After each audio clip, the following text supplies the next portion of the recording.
Won't you wait for me? I need you to stay right there. I'm coming right away, my dear. I tried this, tried that, tried everything. Coming right back, right back. Won't you wait for me? I need you to stay right there. I'm coming right away, my dear.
Thursday night motorsport on the platforms of the Gentlemen Sim Racing Club starts on home turf, ladies and gentlemen, before the attention turns to two-wheel racing over the course of the weekend. The gateway to hypothermia, known as the Phillip Island Grand Prix circuit down there on the southern banks of the continent, the main part of the continent, of course.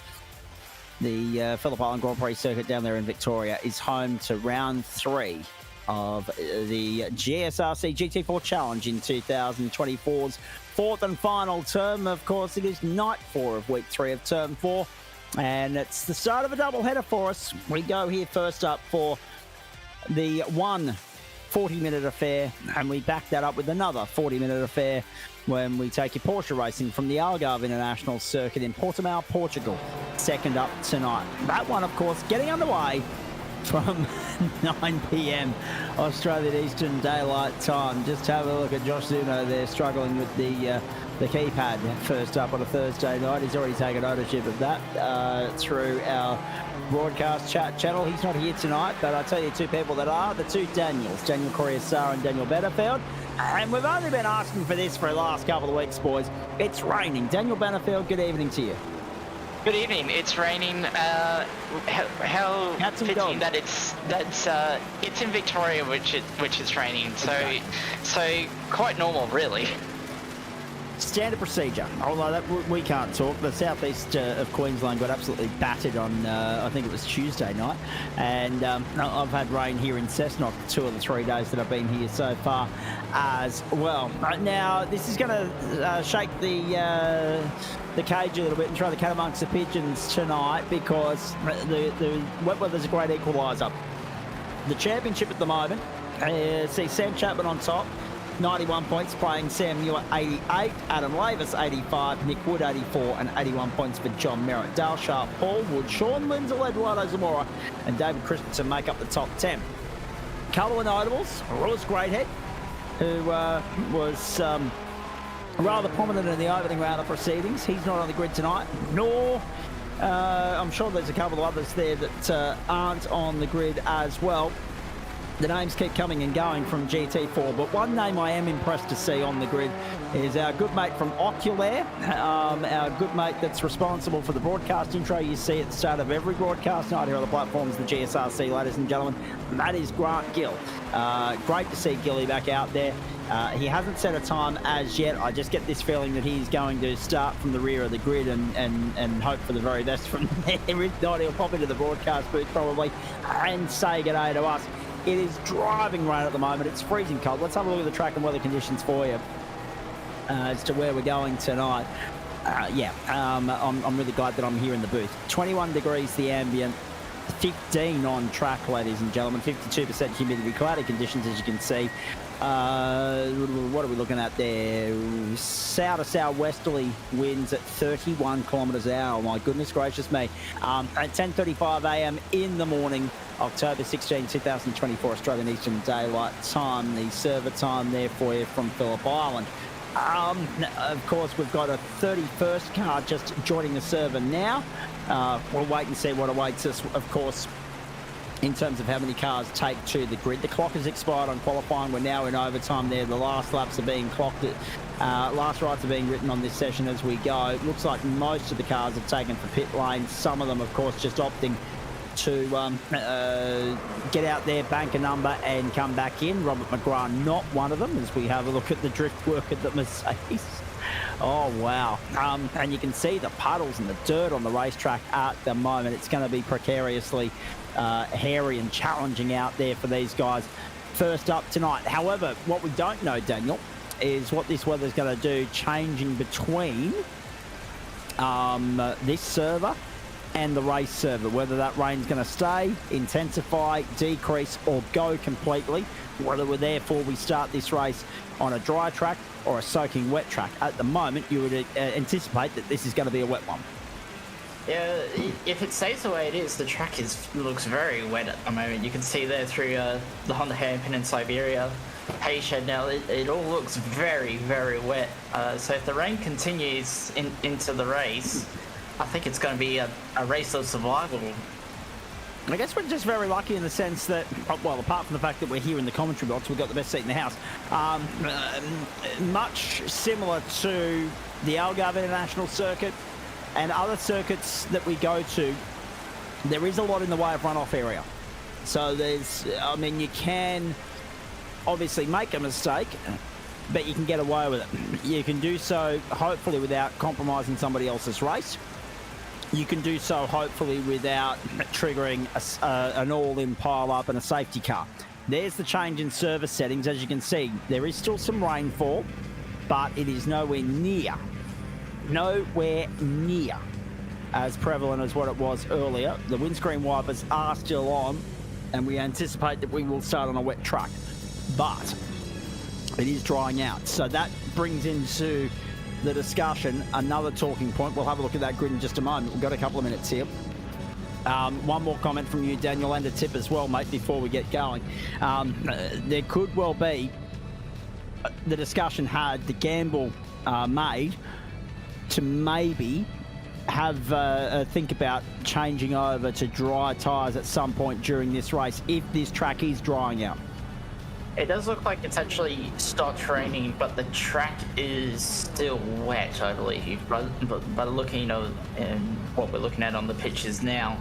So I'm interested to see. I have noticed that Rob McGrath down in 25th has, I'm not sure by mistake or not, but he has put the dry tyres on. So he's either got to rocket up the field or go straight ahead at turn 1 pretty much at Doohan Corner. So it's going to be an interesting start for Robert McGrath. Most of the field are opting for those wet tyres. Robert McGrath and Sam Taylor the exceptions to the rule. Sean Lindsell and Sam Muir the front row of this grid. Jared Knight and Rodney Goll on the second row. Championship leader Sam Chapman from row 3 alongside Connor Dixon.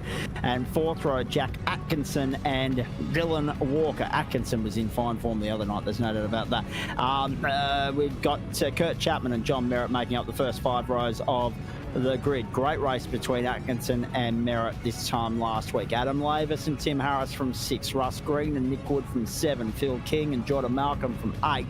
And then we go back to Lane Thoburn and Brett Bradbury from 9, Michael Adams and Eduardo Zamora from 10.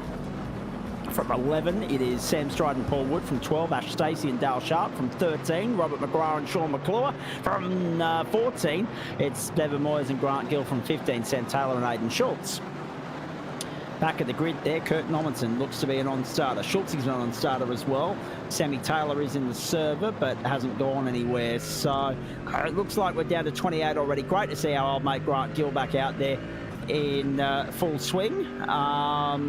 Wet tyres seem to be the order of the day here, and the reason for that is, as you can still see when we go on board there, ladies and gentlemen, plenty of mist and water being kicked up by these race cars still. So it could well be a case of wet weather transitioning to dry, but by the judging by the pictures coming in there with the rainfall on the main straight, I don't think we're going to have a discussion about tyres at any point tonight. They're off, they're racing. Lindsell got away nicely, Muir went with him. So too Knight and Goll, and they fan out across the lane, straight on the run down towards Doohan Corner for the first time. And just look at that wall of spray. Everybody trying to find a clean bit of real estate in their way around that first corner. It is soaked and drenched at turn 2, but nowhere near as wet as what it was in qualifying, it would seem, but still wet enough for the wets. And now the first question will be, Sammy Taylor and Robert McGrath at least, how quickly do they come to pit lane and switch over from the dries to the wet tyres? Kurt Nommensen and Aidan Schultz non-starters, it's important to note. I think I saw Robert McGrath on the pit lane, so he might have actually swapped to wets as on the inside of Atkinson here.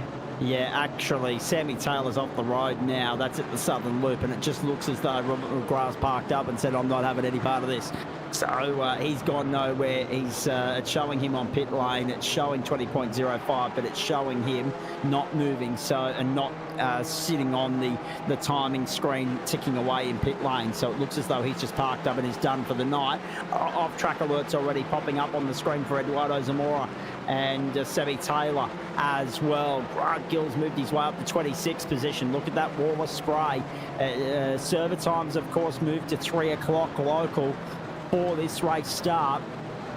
And thank goodness it's actually 3 p.m. and not 3 a.m. because rain and nighttime with no track headlights or artificial lighting would be an absolute nightmare for these cars. Regulars of the GSRC will remember that GSRC GT4 Grand Finale we had at Phillip Island in the pitch black going back a few years ago. Sean Lindsell down across the start-finish line to lead the opening lap. We watched Connor Nixon ranging up on the outside of Rodney Golan on the run down to turn 1. Got him. Nixon to the outside will go to 4th. It's hard to pick up who's who because it's just a sea of headlights coming down the main straight. Gardner Straight to Doohan Corner to the Southern Loop. Of course, this racetrack here, the centrepiece of an enormous weekend at Motorsport, both here and afar this weekend. We're very excited about the Australian Motorcycle Grand Prix at Phillip Island. Formula One back at Circuit of the Americas. You've also got, of course, thrown in there for good measure, some NASCAR. The Speed Series, Race Sydney, of course, the penultimate round there from Sydney Motorsport Park. So much to look forward to this weekend, and I am only scratching the surface. Down the inside, Lane Thoburn goes to 13th, Russ Green and Jordan Malcolm displaced in all of that. Clean start, all things considered. Ash Stacey, Sammy Taylor to pit lane, and Robert McGrath is out of the race. A very clean start so far. It's interesting, Lindsell's already out to over 2-second lead. He's really thriving in these wet conditions. But another thing I'm noticing is we're seeing Connor Nixon make his way past Jared Knight into 3rd, and Connor Nixon started 6th, didn't get the lap together on Quali, but he's really moving forward, and I'm seeing Kurt Chapman drop down the field.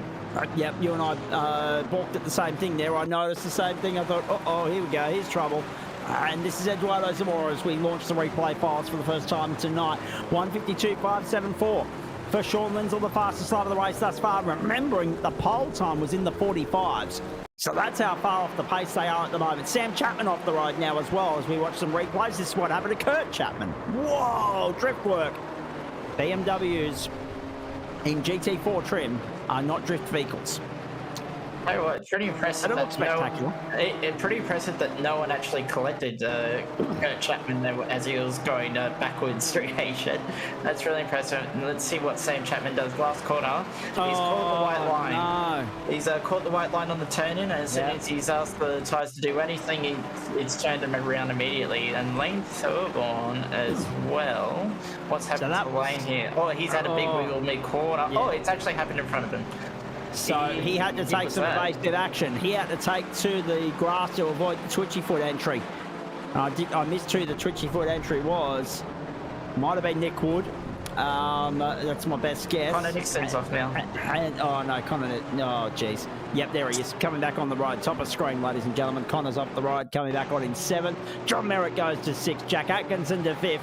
Atkinson's my tip in the wet weather. He's an Englishman, so it seems to go in the territory.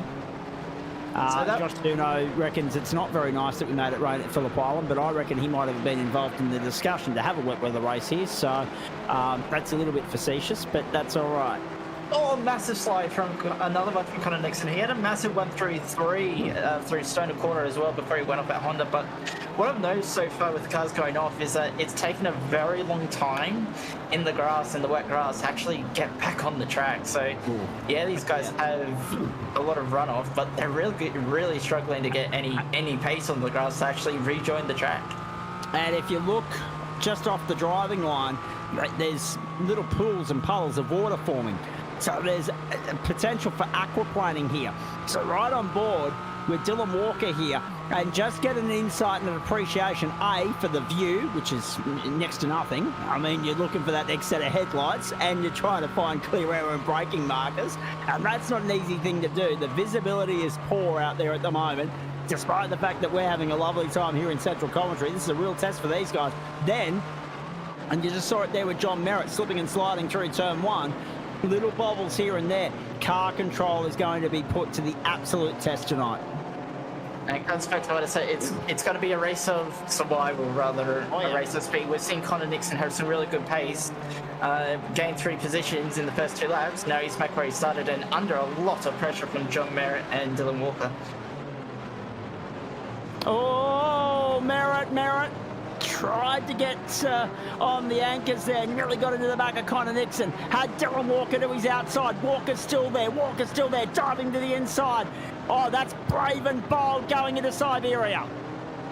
Nicely done by Dylan Walker. Up to 60 goes. 7th, I should say. Got by John Merritt. Merritt trying to get back on the inside through the hay shed. Not going to do that just yet. To go side by side this early in the piece, that close, that is a tip of the hat to both men, because that was hairy stuff. I don't know if it's a bot regards to the track or whether it's the weather conditions, but I noticed in qualifying the BMWs were nowhere compared to where they were in the first 2 weeks. Jack Atkinson was the top qualifying in 7th and currently in 5th, so it seems that the BMWs are either not liking the conditions, as Bevan Moyes is finding out, or just generally not liking the track, or both. How good that we had visual evidence to support your statement right on cue. Fantastic. I think this is further proof to my claim. Thanks, Paul Wood, for that one. Just when you want verification, along come two supporting bits of talent and vision for you. Fantastic stuff. Now, now on the subject, just while I mentioned it, I mentioned MotoGP this weekend. Very excited about that. But we should also mention that you can watch the main race and the sprint for MotoGP on Network 10. So if you haven't got Foxtel, you're not going to miss out on MotoGP this weekend, but you won't see Moto3 or Moto2 on the free-to-air broadcaster. 1:30 to 4 Saturday, 1 to 3:30 Sunday, but just check your local guides around Australia. And of course, the Shannon Speed Series is across 7+, 7.2 and 7 Mate this weekend, so make a note of that 2-hour television window Saturday and Sunday, but because of a combination of both the AFLW and some horse racing, 7.2 is going to be facilitating the Speed Series in most states outside of Victoria and South Australia anyway. So while we're on the topic of real racing, yes, mate. you left out the best series that's happening this weekend, and that's the 3-hour topless race in Super GT. Yes. We know you love your Super GT and your Super Formula over in Japan. Yes, do you think I'd be Japanese if you didn't know any better? How can we watch that one, please? Motorsport.tv, if you have a subscription there. It's $50 US a year. Oh, jeez. Okay. That's not bad. And of course, making note as well, ladies and gentlemen, that if you love your iRacing, there'll be plenty of streams facilitating broadcast, be it per car perspective or just server perspective of the majors Petit Le Mans this weekend as well. We've got a few GSRC regulars lining up there, so we wish them the best of luck. Riding on board with Lane Thoburn now to the Southern Loop. He's chasing Russ Green, looking for a top 10. Trent Lavis tuning in. Good evening to you, my friend. Nice to have you on board, tuning in to see how Adam's faring, and he's sitting there 9th at the moment, up 2 spots on where he started. I'm looking forward to getting the feedback from these guys as we hit the 10-minute marker, actually, and 5.5 laps in, just to see where we're at with regards to how much of a nuisance this weather has been for them. Missed out on the favourite combo tonight, real world stuff getting in the way as always, and the fact that you live an hour and 112 years behind at this time of the year as well, Trent, I'll wager. I reckon if you weren't in Queensland, you would have been okay, considering you're tuning in now at, 7:56 Eastern Daylight Time, at Dale Sharp. And that's the first one, first shot fired and for free as well, before Chris Whitaker chimes in from the other side of the world on holiday at this point. Nick Wood with the spin at MG Quarter as we look at some of the replays here. Sean Lindsell at the end of what is now the 6th lap, we're approaching the 11-minute mark, will be posting the fastest lap of the race, ladies and gentlemen. 1:47.743 last time by. Can he improve this time by? No, 1:47.746. Geez, he was consistent. But look at those conditions to me, Daniel, look like they're deteriorating, if anything. I think based on the laps ones up in the moment, that maybe getting Russ Green in the fence at the last corner. Come on, Russ. But Yeah, based on lap times and the fact we've just seen Ross Green fire off the road, I think the rain might be getting a bit heavier. Also, is this going to be the fourth BMW in a row around at NG in the first Kurt Chapman. Yep. Even, and that seems to be becoming a regular theme for BMWs. Yeah, quite a few retirements here already as we see a replay of Russ's incident. Ash Stacey off the road at the moment as well. That was ugly. Which Alpha was that? Lane in the. It was Thurbone in the Alpha car that got tagged then by Ross Green. He's Paul Wood. BMW's not liking MG corner tonight. There's another one. And we've got... Sorry, mate, I was just going to say, Ash Stacey's out of business. Currently a lap down. So having an absolute turd of a time there, unfortunately, in the Aston. Bevan Moyes, Semi Taylor, Robert McGrath have parked up and have retired from the race. And now Russ Green's off the road again. That was what happened to Stacey. And it's a long way back through the gravel trap at the final corner on this 12-turn, 4.445 kilometre circuit. We go back to Connor Nixon through the hayshed. Uh-oh. Connor's just had a massive... Yep, I saw him off the track and plummeting down the order, and this will be why. Has he actually made the fence? Yep. That's actually impressive. Being able to make the fence at hayshed is actually impressive, so that's a massive off for Connor Nixon. Cannot wait to get the debrief tonight from these guys. Probably we all look at Phillip Island as a race to look forward to. I don't think they're enjoying this. I think they're looking forward to the end of it.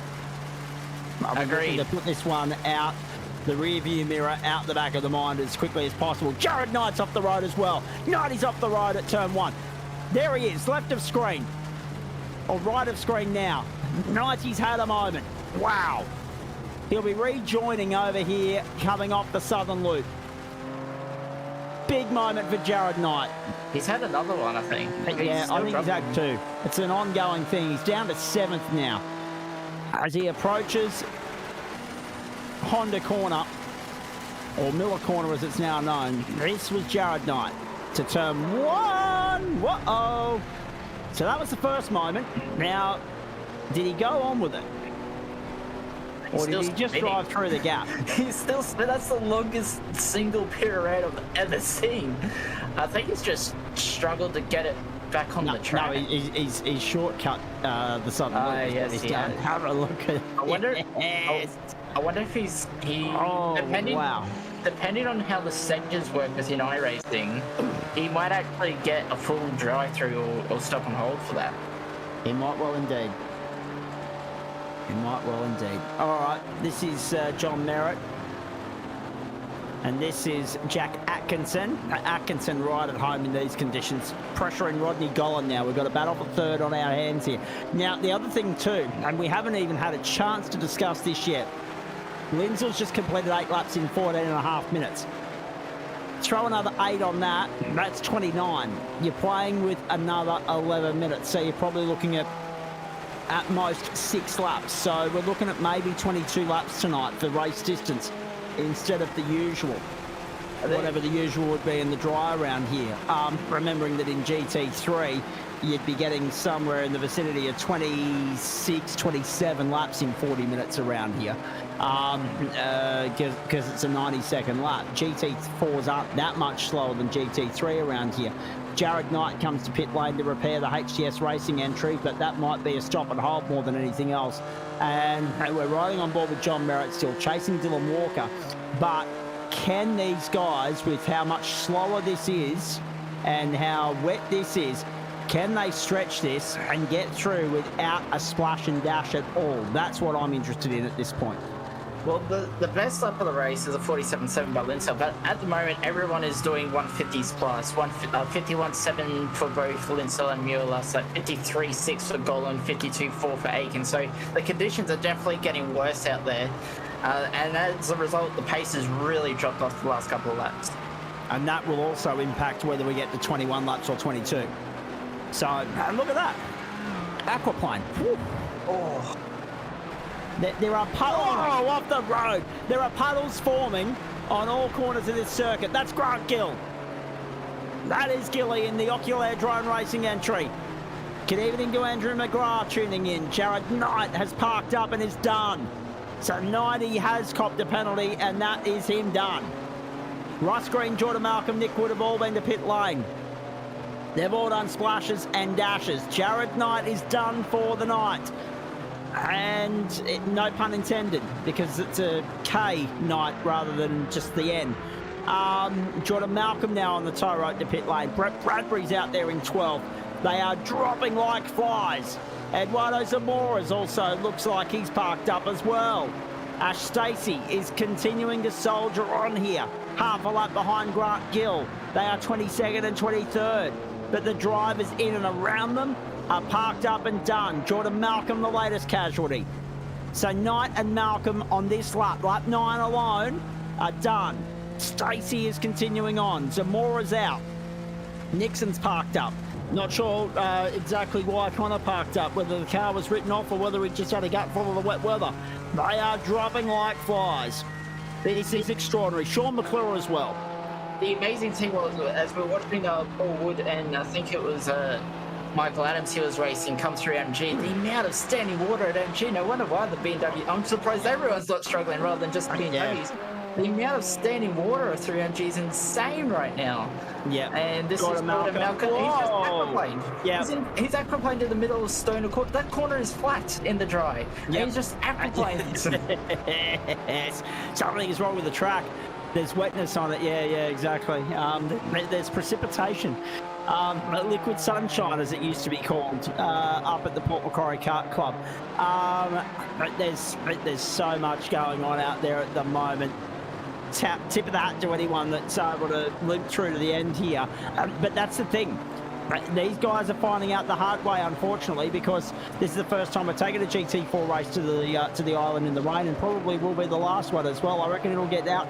I reckon it'll get blackballed going forward by all and sundry, because this is diabolical. And you're running down the main straight. They're just headlights until a certain point. Look at the spray. It's extraordinary. The race leader is Sean Lindsell. He's 8.5 seconds to the good on Sam Muir. Rodney Gollan is third. Jack Atkinson is fourth. Dylan Walker, John Merritt. Atkinson was my tip only because he's English. And they love this weather. But what we're seeing here at the moment is, as these guys are arriving on scene and getting an understanding of the conditions, and they're changing all the time, that you've got to drive to them. You've got to drive to those conditions, because if you don't, you end up paying the price. And that is testament or the evidence by the attrition rate we've already seen. Or John Merritt, huge slide through the middle of a Stoner corner. But this battle, the top two are gone. Lindsell's 8.5 clear of Muir. Muir's 9 clear of Gollan. I think Gollan might have just made a mistake in some loop as well. He maybe ran a bit wide. But this battle for third is actually really starting to close up. And it's going to get very interesting if the conditions continue to get worse. Connor Nixon's just dropped by the commentary box. We'll get to him in a moment. Here's Phil King. He caught the grass on the exit of the final corner on the outside and then parked on the racing line. Oh no. They're going to have to take evasive action there. Connor Nixon, good evening to you. Tonight gives slip and slide a whole new meaning, doesn't it? Yeah. I think I need a boat instead of a car, mate. Yeah, one of those. I don't think I'd fit in a canoe. I think I've gotten a bit chubby these days, but it's definitely wet out there for sure. Me and Walker were definitely struggling out there, but no, good fun. It's good to see that put more and more rain into the service. So it's good. Well, I think we've used up our rain quota tonight. I think the year's supply of rain in the iRacing platform has been unleashed on Phillip Island. These are some of the most extraordinary scenes I think we've ever seen. But what about this for a fight for third? It's 4 deep. It's Jack Atkinson at the front of it. It's your teammate Dylan Walker in behind him. Rodney Gollan and John Merritt there as well. We've got Paul Wood and Nick Wood off the road. Paul Wood's dropped down. Nick Wood's got back going. Oh dear, a rate of attrition. You were going well, but as Daniel Bennefield highlighted to us, it's an achievement to find the wall on the outside of the hay shed. I think I've done pretty well there, eh? I was chatting to one of my teammates, and all I've felt was the rear right just slip, and I went, oh, bugger. So, yeah, look, it was just, I don't know, it was weird. I don't think the setup was perfect. We had like a Bathurst setup. Yeah, it was a Bathurst set with not even, I legit just threw rain tyres on it, or wet tyres on it. So it was just one of those things that was kind of like, oh, well, grid and go and see what happens. And yeah, I ran out of skill, so.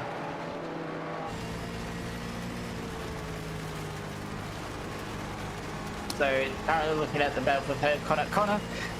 We saw you having off at a Honda hairpin as well earlier on before the massive pirouette at Haitian. The grass, you seem very slow to get back on. Is the grass very low grip in these conditions? Yeah, it's pretty much just like ice out there. There's not much grip at all. It's pretty much you just slip and slide out there. The track's more. Oh, there's another slide from Walker. But except the tarps and the washing detergent are nowhere to be seen. Pretty much. You and I could go and have a slide out there, Zach. But yeah, no, it's Absolutely. not. It's definitely it's good fun, but it's no grip at all. It gives up the creek without a paddle a whole new meaning. Here's Jack Atkinson under pressure from your teammate Dylan Walker. The Porsche goes to third. We've got all 5 manufacturers represented out there tonight, ladies and gentlemen. Brett Rubbery's just fallen off the road. The 2 Astons, one's still running, one's parked up. There's a swathe of Mercedes, Porsche, BMW, and also a couple of McLarens out there in the form of Russ Green, and all the others are already parked up. Jared Knight, Jordan Malcolm and Sammy Taylor. But yes, one car at least from every manufacturer still in the piece, but it's the German engineered cars that dominate the top 17 positions thus far. I was just going to say, yeah, it's all German cars out there, but yeah, the Merc's definitely an interesting one. A lot of front end, but no rear end, so I think Walker's done the right move here going to Porsche. I was going to say, he's done well so far. Yeah. Kind of up 5. Did he just not get the lap together? And Quali is there. Going on! Colin had been having such a great run. He'd been third for such a long time. He'd only recently been passed by Walker and Atkinson, and now bites the dust and falls right off that battle pack for third. He's actually only lost 1 position and all of that, depending on how bad the damage is, because he did make contact with wall, but it wasn't too bad. He's just caught the line. He's caught the white line and the curb on the outside, and the right side has gone, no, I don't want to grip anymore. And look at the puddles in the grass. It's insane. I don't think if this was real life, we'd be racing right now. I'm gonna be honest. This is ridiculous. We are talking about Motorsport Australia here. Are you sure about that? Listen. If this was Motorsport Australia, they would have already packed their bats and balls up and their bags and gone home. Probably. It's as simple as that. And Rob Hill makes a good point. If this was MotoGP, they would have already packed up and gone home as well. He's getting ready for the weekend down there, actually, out in real world for the pilot at the moment. And apparently, the campgrounds and the surrounds are just as wet at the moment. The outlook is for a mostly fine weekend, though, there for the Australian Motorcycle Grand Prix, which is good to see. However, this is just ridiculous what we're seeing at the moment. You're right about it, Daniel Betterfield, that Golan, whether he's got damage or not, he has stayed out there. And I think there's a bigger invoice to pay. If it's only minor damage, there's a bigger invoice to pay by coming down pit lane for the fast repair. It's not worth it. You'd fall back in the pack, back in the traffic. 25 minutes, 10 seconds gone. We're racing to 40. The unknown is whether, Paul Wood's just fallen off the road as well. The unknown is whether they'll need to come to the transit the lane now. They're losing quite a few racing laps because the conditions, the numbers are usually calculated on dry weather, and we're dealing with wet weather, so that means that you're going to get a lot less racing laps in, but you'll get just as much time, obviously. Sean Lindsell, Sam Muir, Dylan Walker, Jack Atkinson and John Walker John Merritt the top 5, and Rodney Golan is 6. In comes Lindsell. So that answers the question. I don't think we can get to the end without a splash and dash. In comes Lindsell. Merritt and Atkinson going at it just as they did last week. The battle for fourth is on. And Walker has bolted. The Porsche's heading up the road. 1.5 seconds to the good. Lindsell is on the lane. And then on his pit box, Samuel's only just gone past him. How big a lead did he have? Sean Lindsell is in complete control of this one at the island. And now we wait to see when everybody else pulls the trigger and comes into the lane themselves. Actually, speaking of pulling the trigger, Connor, have I got a story for you in the post-race show? You'll get a good laugh out of what I've got to tell you. So with the two Daniels, actually, quite frankly. 26.5 minutes gone, 13.5 to go. All action, all hell breaking loose at the island. This is just extraordinary. And if anything, and I'll get Daniel Battlefield and Connor Nixon to comment on this because they've both been in our iRacing servers over the course of time. If anything, this proves that the Tempest weather system is probably the best thing that iRacing's ever done, and the accuracy of it, because this is typical Phillip Island. Firstly, agree. Yes, it is very. This is a very Phillip Island. I'm surprised though that Lindsell pitted, to be honest, because considering last week, I get that Interlagos isn't the highest fuel burn track that we see in our schedule, but the guys only needed about 3 or 4 laps of fuel last week in the dry at Interlagos, so I thought for sure that we'd be able to go to the end without a stop tonight, especially in this, the rain, the track is so wet, the lap times are so slow because of how wet the track is. I thought for sure that we'd be able to get to the end without stopping. It's about burning. 9 seconds a lap slower right now than what we were at the start of the race. We were in the 1 minute 47s, 1 minute 48s. We're now in the 1 minute 56s. Go, Connor. I was going to say, it's probably more burning more fuel because you're trying to get more power down. I noticed I was just spending a lot of tyre out there. So I wouldn't be shocked if they need just a splash. I think mine was saying about 7 litres of fuel. So, yeah, look, with the iRacing rain, by the way, yeah, it's awesome. Can't wait until Gen 3 comes out with the rain. It should be good fun. Hopefully I won't wobble off the track, but we'll see what happens. And by the time Gen 3 comes out too, have a look at this. Back out on the circuit, gone! No, that's Phil King! On the run into turn 1, trying to give way because he was a lap down and he's bitten the dust. I could see that happening as soon as I saw how wide he was, and I knew he was so close to that white line, and I was just waiting for the car to go around as soon as he touched it, and that's exactly what happened. Very long list of retirements here. We'll be lucky to get half the field to the checkered flag. This is extraordinary.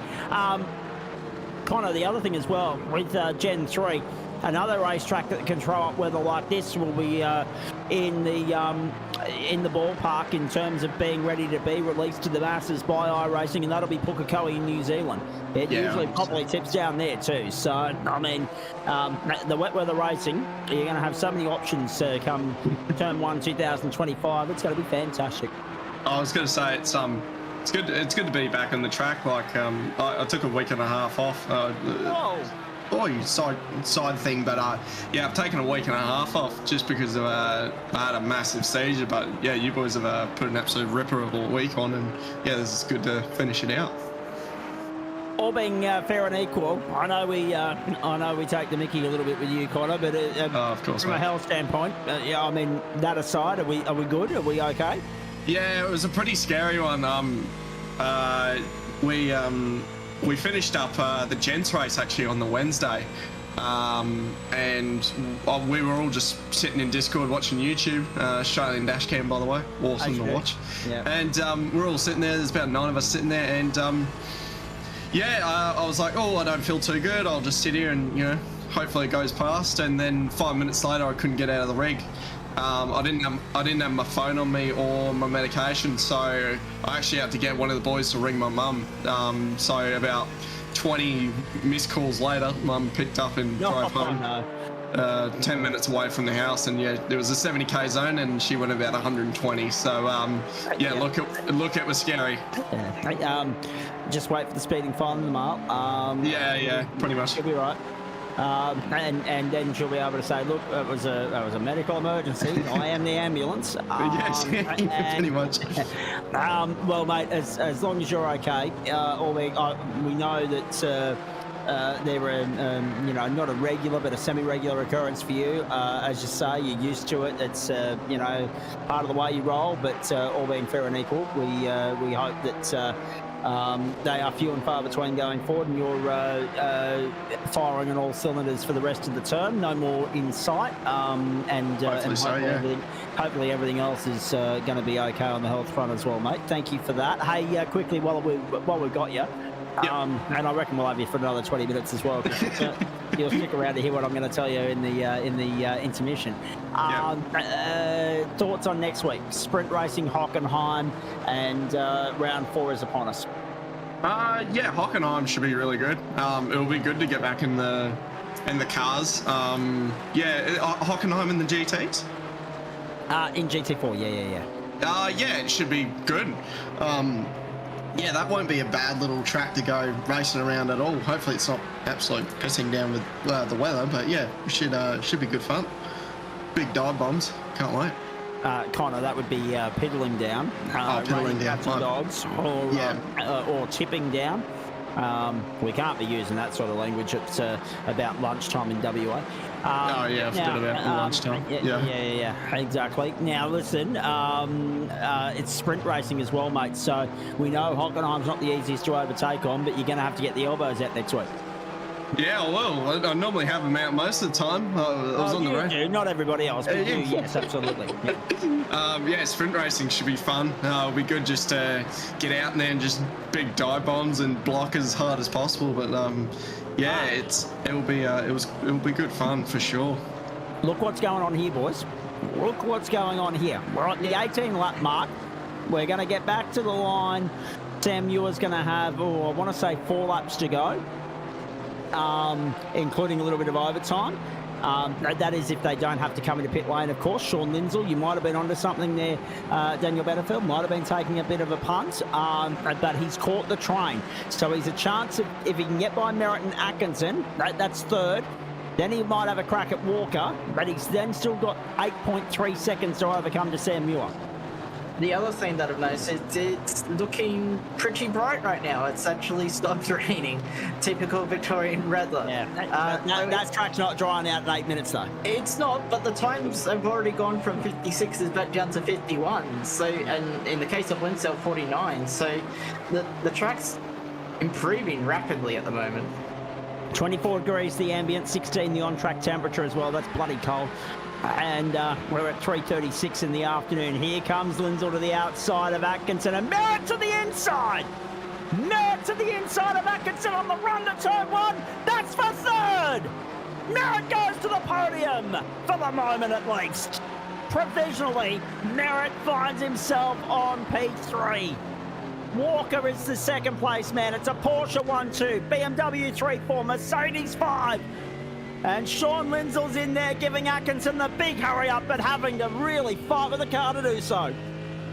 Yeah, that slide's resulted in Atkinson really having a bad exit as Lindsell really fighting the car through Stoner Corner. He's on the ragged edge now. Whoa, Walker's wide! Walker was a little bit wide getting out of Honda corner, Miller corner. He got away with it though. He keeps Merritt at bay. Atkinson's there. Lindsell's trying to fend down on the inside. It's all on here at the island with 3 laps to go at the line.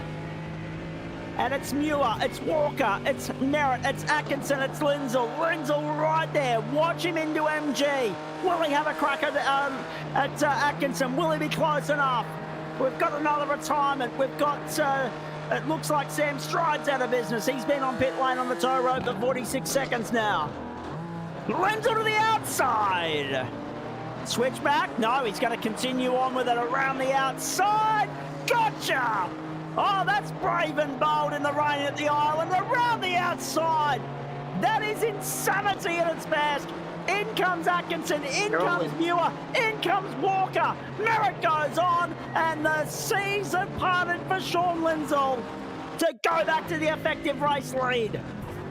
So this was a massive dive from Lindsay on the outside, but he's a slide in the middle of the corner for Mackinson, and Lindsay getting enough grip around the outside. He's held the track position, which has given them the inside for the left-hander, and meant that he's taken fourth. Not that it really mattered, because Atkinson straight in the lane afterwards. Even with the varying lap times, for me to get 22 laps on the Zaculator, there's your first bingo of the night, ladies and gentlemen. On your bingo cards, we're going to 22 laps. We're on lap 20 now. It'll be 2 to go at the line, because they'll get back with more than 2 minutes on the clock, or more than 1:50 on the clock. 1:48.680 for John Merritt. 1:49.098 whilst overtaking for Sean Lindsay. And now look at him up the outside. Lindsay to the lead out of turn 4 to turn 5 to Siberia. The Merc is back in front at the island. I've said the whole season that the Merc, well, weak under brakes and not necessarily the best through the middle corner, it has great traction, and we just saw it just there with Lindsay absolutely out-tractioning the BMW of Merritt as Boban has a massive slide on the inside of Tim Harris. But got it done and got it pulled up. This is ridiculous. And Lindsay, with that move around the outside at MG, just proved why he's one of the best of the craft. One of the best in the biz. And we don't see him here as regularly as we say maybe a Matty Dench or maybe a John Merritt. But when he's in, sit up and take notice. Pay attention. John Merritt's going another lap. John Merritt's going for it. 2 laps to go for Sean Lindsay. I reckon Merritt's been fuel saving the whole race. I reckon he's actually tried to make the no stop work here. Let's see what happens. This is Jack Atkinson. This is straight out of the pit lane. And he's understeered off.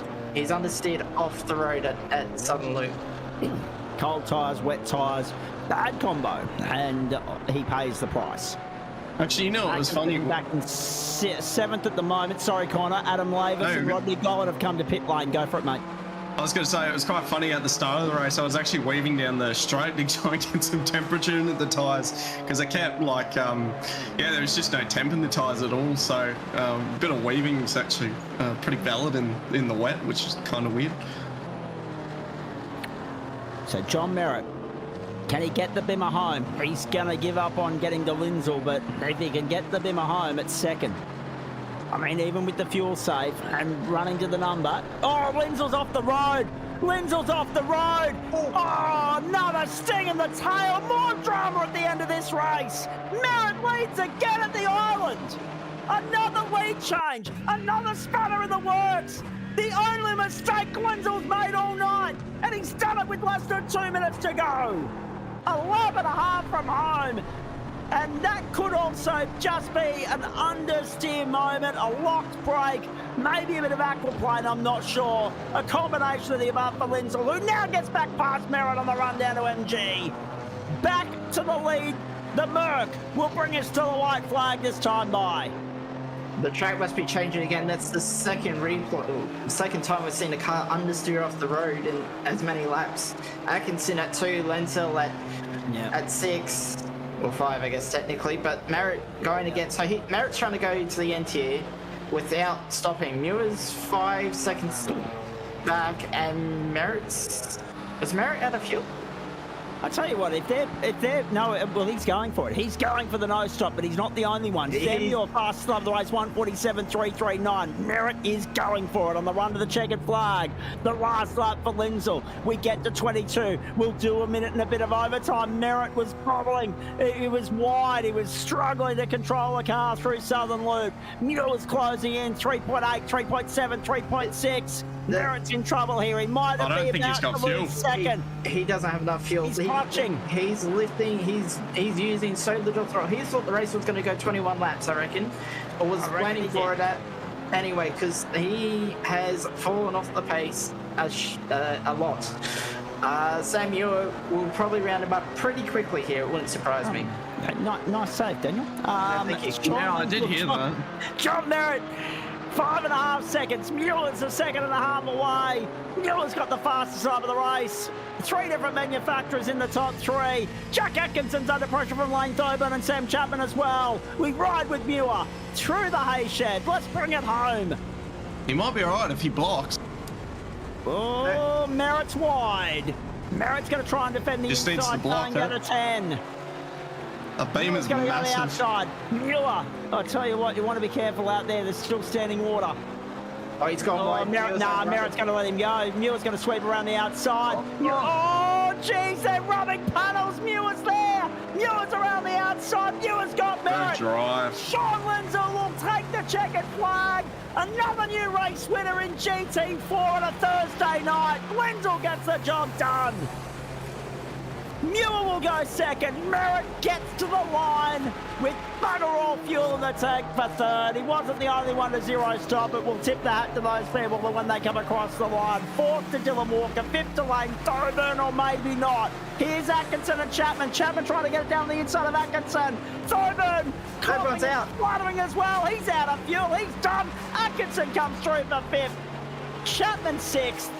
Thoburn will try and limp it across the line. Can he get seventh? Yes. Eighth will go to Tim Harris. Ninth to Adam Lavis. 10th, a long way back will be Kurt Chapman, then Dale Sharp, Michael Adams, and Rodney Golan. 13 cars home on the lead lap. Phil King a lap down, so too Nick Wood. Ash Stacey's parked up 2 laps down.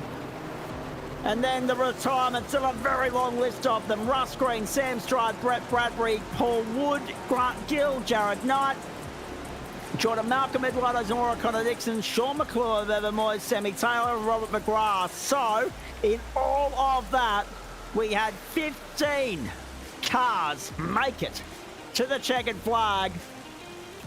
15th, of course, being Nick Wood. A very long list of retirements. Ash Stacey has come home 2 laps down, but I'm not yet sure if that was a case of making it to the checkered flag or not. I think so. So actually it'll be 16. I apologise. 22 minus 25% is 16.5.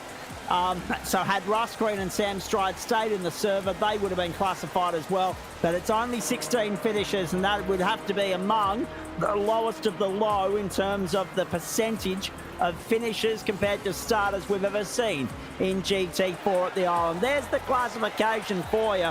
Another masterclass from Mr. Lindsay. You'll hear from him in a moment. 7 1/4 seconds the winning margin. John Merritt in for third. Dylan Walker, Jack Atkinson, Sam Chapman, Lane Thoburn, Tim Harris, Adam Lavis, and Kurt Chapman. The top 10.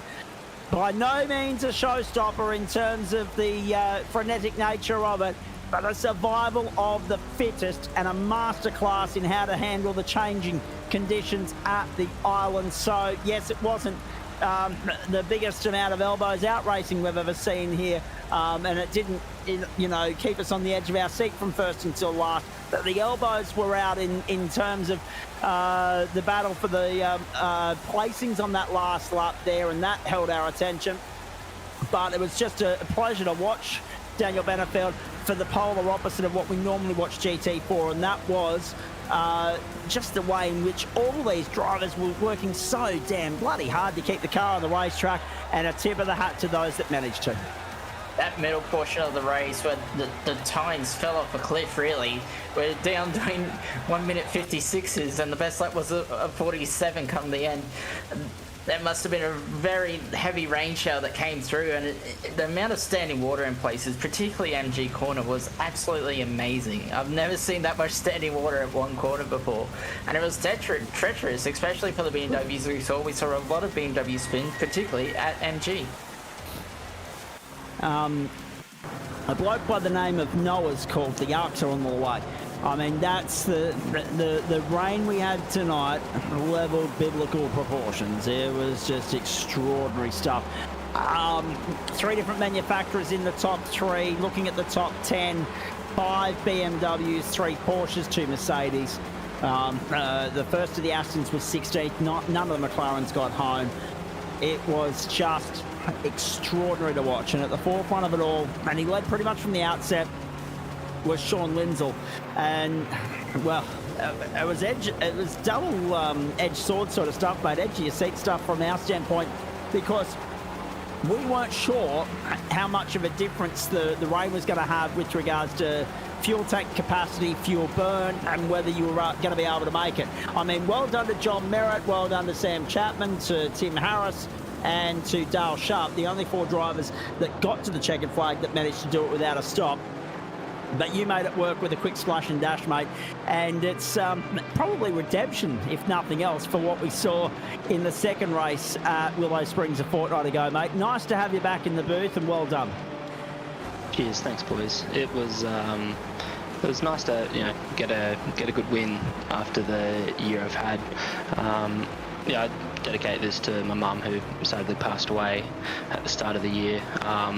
So I haven't been around on the sim much at all, and only just starting to get back into sim racing again, and to come back to Willow Springs that I haven't raced at ever. And then last week into Lagos, which I didn't quite put the effort in that I needed to put in for that one. I thought I would be somewhat competitive there, and ended up P nowhere. And then here I didn't even know it was a wet race until I got into practice, and this was my first wet race I've ever competed in, so I had an absolute blast, and the car just felt like it was, I hate the term, I hate how to use it, but it was, the car literally was on rails. I had full control, had to do a little bit of fuel saving on the second last lap, I think it was. Such a fun race. Yeah, absolutely, mate, and obviously this is the first time we've caught up this year, so our condolences to you as well, now that you've passed on that very sad news at your end. We've got Sam Chapman and also John Merritt jumping on in to have a chat with us here as well. Connor Nixon's POQ'd, he's sent himself out, he's probably going off to have a run in the Porsches. I didn't even get to ask him about that.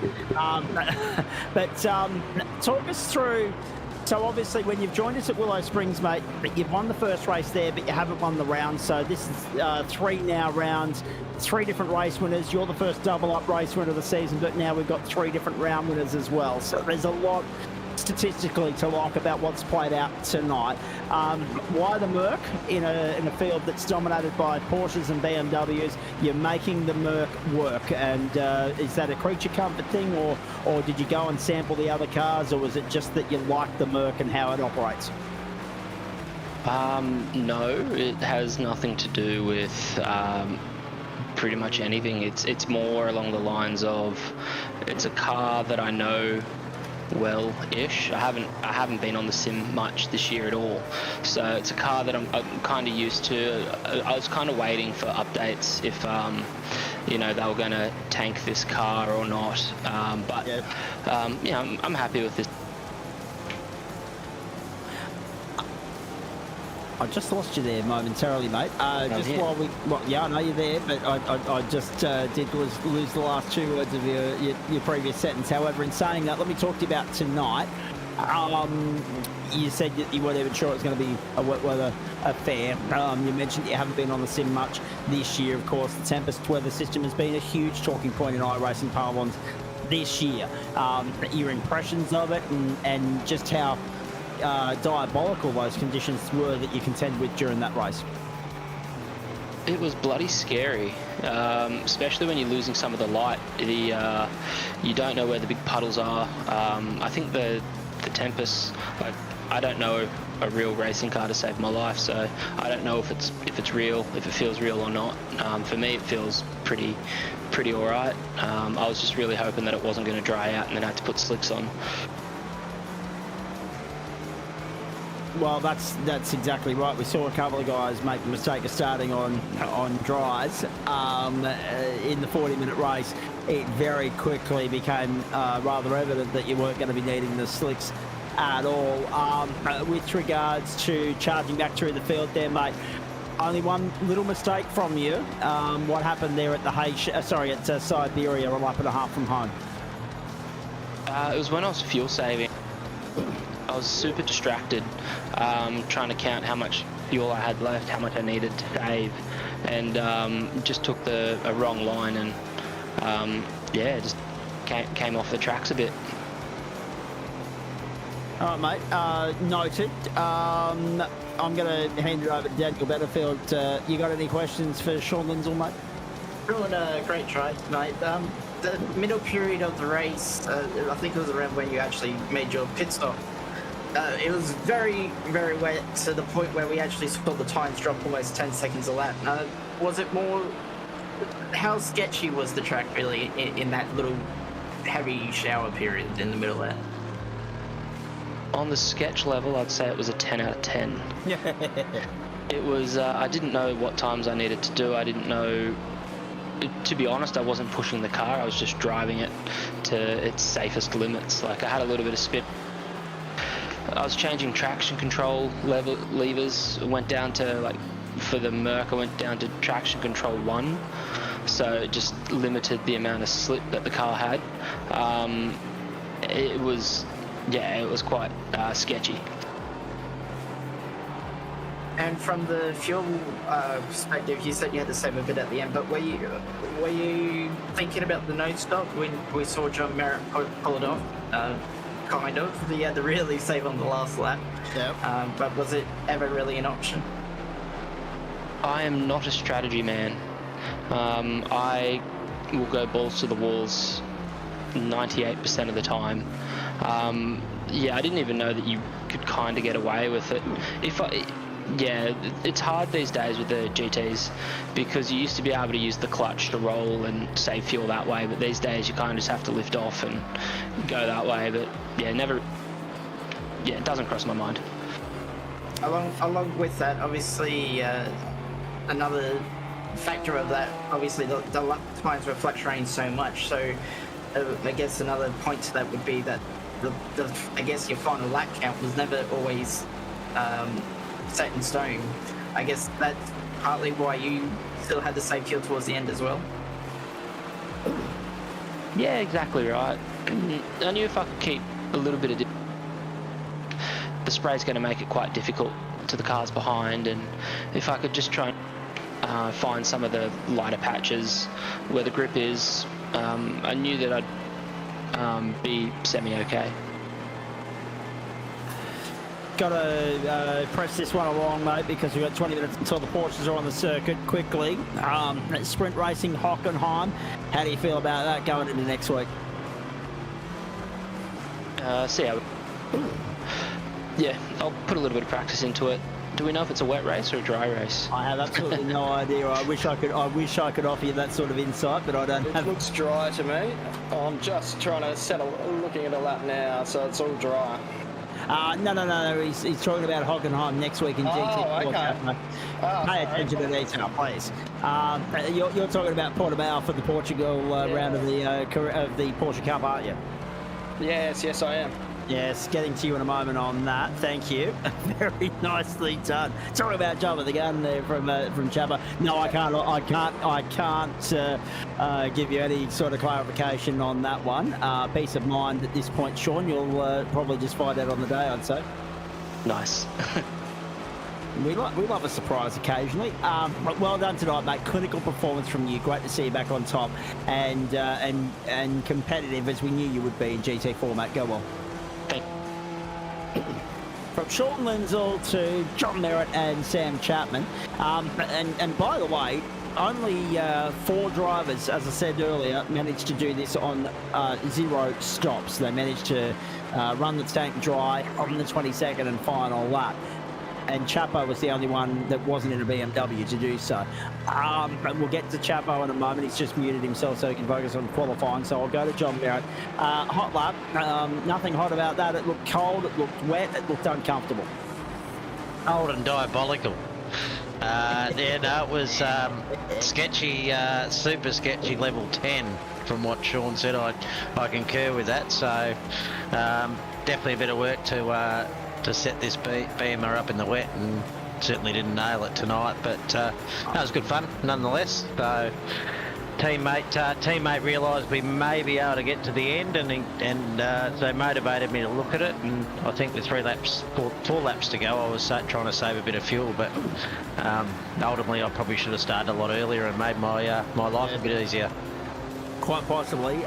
In saying that, you are a racer, and we know that.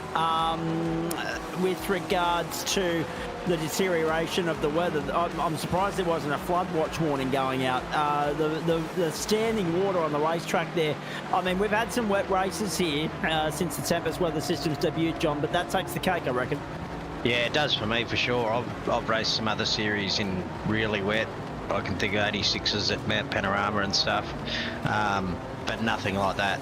You know, the visibility was zero. Yeah, I'm sure you guys had some onboards and in some of the cars, and you just couldn't see anything. Basically, you were relying on the safety light, on the flashing or the rain light on the back of the forward car. Mate, we were picking up headlights and silhouettes at the top of the main straight when we were looking at the main straight camera, which is located much further down towards turn 1, as you know. So go back and enjoy that. It was fantastic. But before I get... copy that. I'm just getting some messages through with regards to a radio broadcast I got on Saturday morning. The boys are teeing off about the NFL segment, so that's a bit distracting right now. But John, what's I got you, mate? Talk to me about the late race exchange. Firstly with Sean Lindsell and then with Sam Muir. Oh, look, I had nothing as far as fuel, and I was sort of kicking myself I hadn't saved 4 or 5 laps earlier, or even when I was in the battle. We're probably watching on screen now where I should have just fallen off the back mid-race and saved some fuel, and I would have had something to fight with at the end, maybe. Don't know, I certainly wasn't as quick as those guys tonight, but at least they would have had to come at me at that point, I think. What are your thoughts on how the Bimmer's performing? I mean, it seemed to be a really twitchy car tonight. It seemed to be doing Porsche things. Every time we went to a shot of MG corner, it was a replay of a BMW turning around. How tricky was that car to juggle tonight? Oh, one of the more tricky races I've ever done, Zach. Frankly, yeah, it was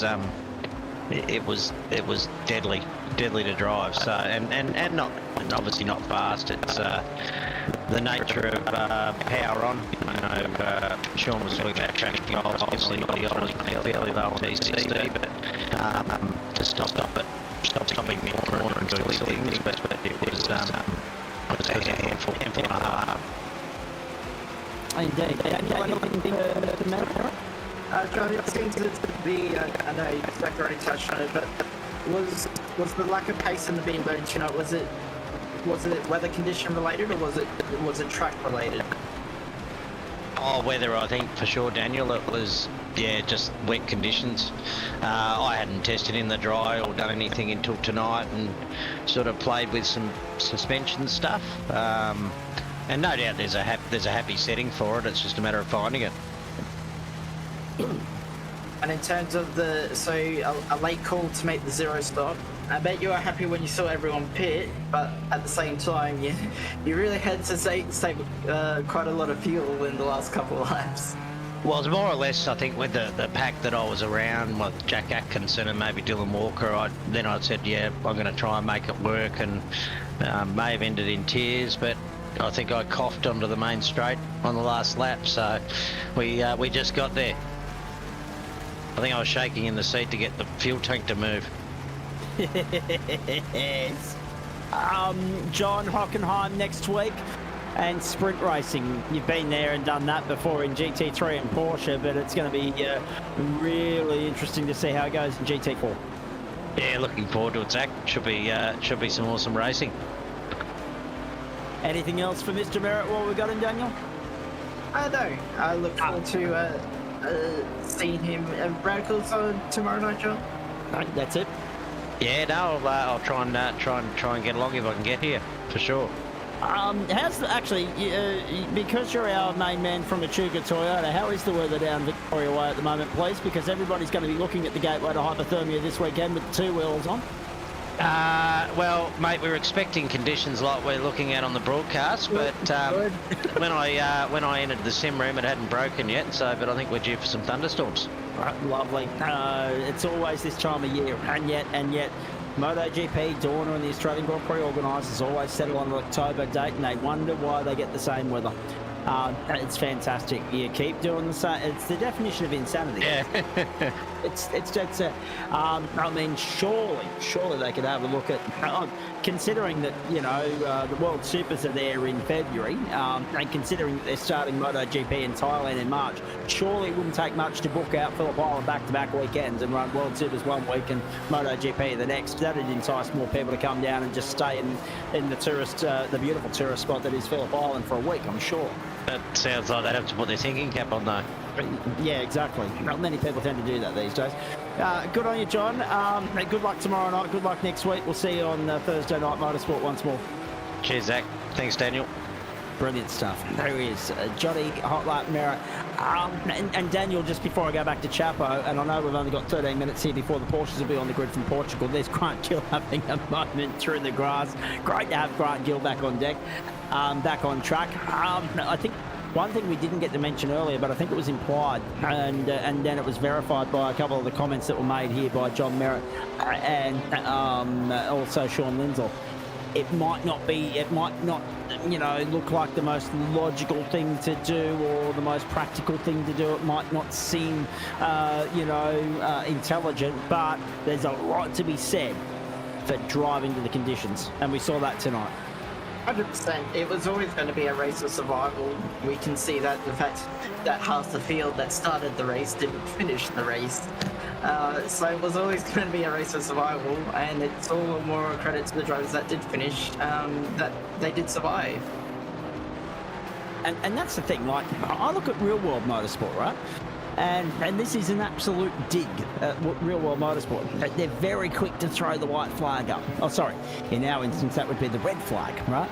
And send everybody packing with regards to the real-world stuff. Oh, no, it's too wet, weather wins the day, etc. Right? But there's something to be said about you don't have to be the fastest. You have to be the most consistent. You have to drive to the conditions and get to the finish.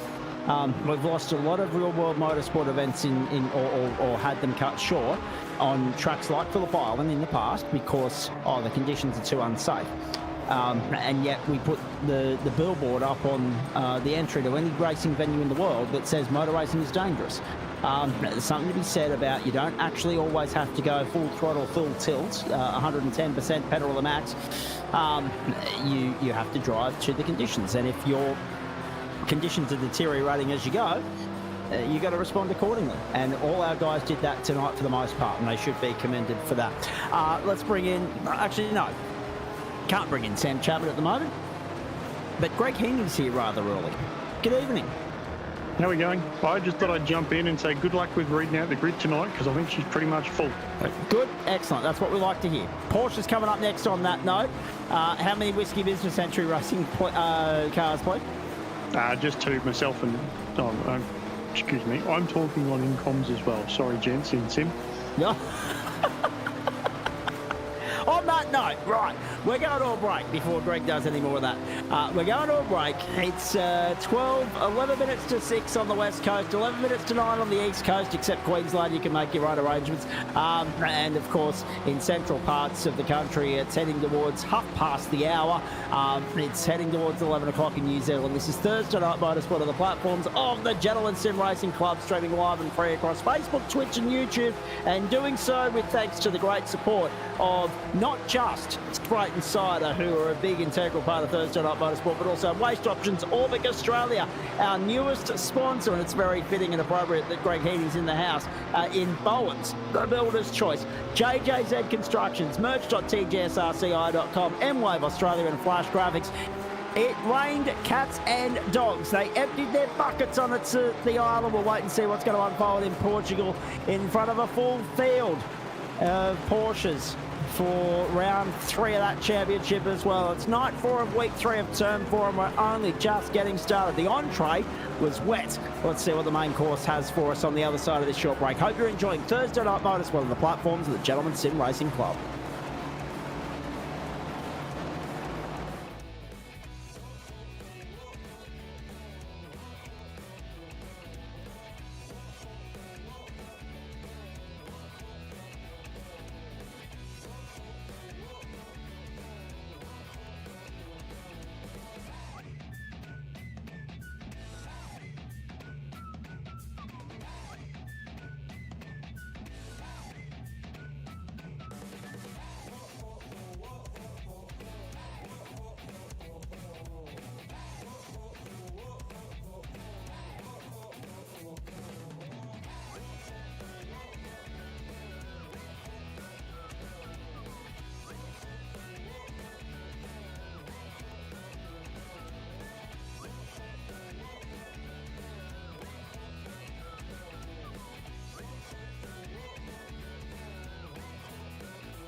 Three different round winners in the opening 3 weeks of GT4. Let's see what's in store for us as we turn our attention to the second leg of the Thursday Sport doubleheader on the platforms of the Gentleman Sim Racing Club.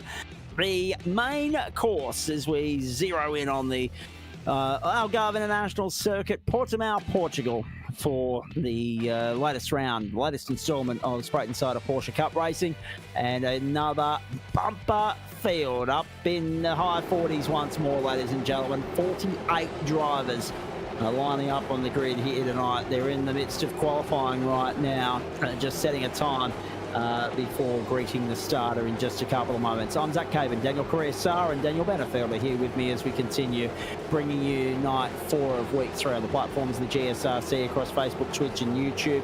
Corey Lazarus is back. The post-Matt Dench era continues to thrive in the Porsche Cup. Denchy's going to grace us with his presence for a cameo appearance when we get to Brands Hatch, and no doubt that'll rattle the cage of a few people. But it might just be that people are coming back now because rather than racing for second, they know that they're not a legitimate chance of racing for first.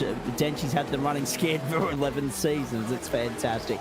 Right, Corey Lazarus has set the fastest time in this qualifying session thus far by a good margin. That is a solid half a second that he's got on Benny Patterson, Adam Hayne, Rain Campbell, Gordon Marshall, Sam Muir, Mark Gomez, Simon Mesimo, Chuk Fung Wong and Jake Jackson, the top 10 at this point. Whiskey Business Racing tuning in via Andrew Nielsen. Of course, Greg Keeney will chat to us post-race. Of course, he's got a couple of competitors to cheer for, not just Greg, but also Dane Snadden as well, sitting down there in 21st. Eli Donaldson, Pat Klein making their debut in the category tonight. I mean, the numbers here, Daniel Benefield, before I run through the championship standings and the track map and everything else, the popularity of this server, it just continues to go from strength to strength. There are always people looking to get in amongst the action here, but the problem with that is there are only so many different options we have at our disposal, because at the end of the day, every track density, there's a limit.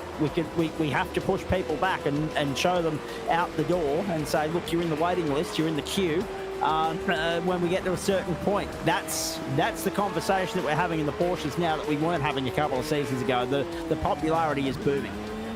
It is. Porsche Cup racing in general in the country or in the region has been increasing at an exponential rate for the last 12 to 24 months. And especially with this latest update, it's really improved the car, how the car brakes, how the car feels, and the fact that the setup changes actually matter now a bit more than they did before. Indeed. Let's have a look at the circuit, the lay of the land, the playground for the next 40 minutes here. The Algarve International Circuit, home of course to a round of MotoGP, a couple of Formula 1 Grand Prix in the last few years as well. World Superbikes also visit the venue. 10 o'clock server time as the clock expires on qualifying.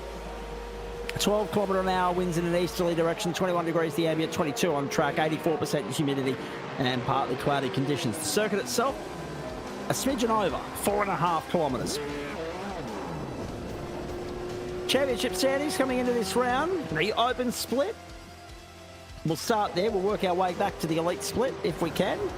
There we go. I've caught Daniel Correa-Sar off guard tonight, ladies and gentlemen, only because I got caught out by my own sentence structure. I went open instead of elite and just thought I'd run with it. Shannon Fever on top, 144 points. Glenn Arden, 127. Eduardo Zamora, 110. Fitzroy Beaumont, 106. And Dale Atkins, 94 points at this point in time. 93 for Stephen Gallacher. Then Lachlan Shinkfield, Liam Haycock, Stephen Crediton and Tristan Koch making up the top 10. The elite split, Sam Muir remains top of the castle at the moment, and he's done so without winning a race. Third, a second and a fifth thus far. 123 points lead Simon Mesimo, 122. 115 for Mark Gomez, who got a win last week in the sprint race feature at Monza. 108 for Benny Pedersen, who won the opening round, of course, at the Sebring International Circuit, and then had a weekend to forget last week at Monza. Rain Campbell, 106 points. Then Jake Jackson, 96. 89 for Aidan Luthwaite, not in the server tonight. 84 for Jared Knight. 83 for Chuk Fung Wong. 75 for Sam Chapman, making up the top 10 so far. Ben Pedersen around win to his name. Teo Sorono around win to his name with third and second last week. I mean, we had such great racing last week at the Monza circuit. Let's hope, Daniel Benefeld, that we'll see something similar here tonight. Some quick thoughts from you before we run through the grid.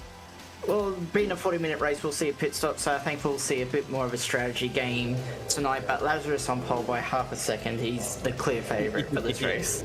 By a mile. However, Benny Pedersen, to keep him honest, that's the front row for you. Adam Hayne, Ryan Campbell from 2, Gordon Marshall, Samuel from row 3. Jack Rogers, a good running qualifying. Let's hope that it doesn't go up the creek without a paddle like it did very quickly last week for him at Monza. From row 4 alongside him is Mark Gomez, Simon Mesmo and Chuk Fung Wong wake up the top 10. From row 6, it's Jake Jackson and Jared Knight, Lachlan Frank and Jonathan Hooper from 7. Russell Gander, the best of the open split from 8 alongside Sam Chapman, Jono Freeman, Adam Lavis, Vinnie Newen and Eli Donaldson make up the first 10 rows of the grid. 11 is Dane Snadden and Ben Woods, 12 Guy Leach and Jonathan Akers, 13 Dean Hunt, Shannon Fever, 14 Nick Wood, Paul Wilson, 15 Brett Barker and Adam Jetson. From 16, it's Stephen Crediton and Jaden Wilcox, 17 Matt Distill and Eduardo Zamora, Barry Punts and Stephen Gallacher from 18, Glenn Arnott, Pat Klein from 19, Greg Heaney and Tristan Koch round out the top 40. And then we go back, if you don't mind, ladies and gentlemen, to Joe Baldwin and Brett Bradbury from 21. From 22, it's Dave Oliver and Paul Wood. From 23, Dale Atkins and Daniel Piper. From 24, Martin Walker and Aidan Schultz.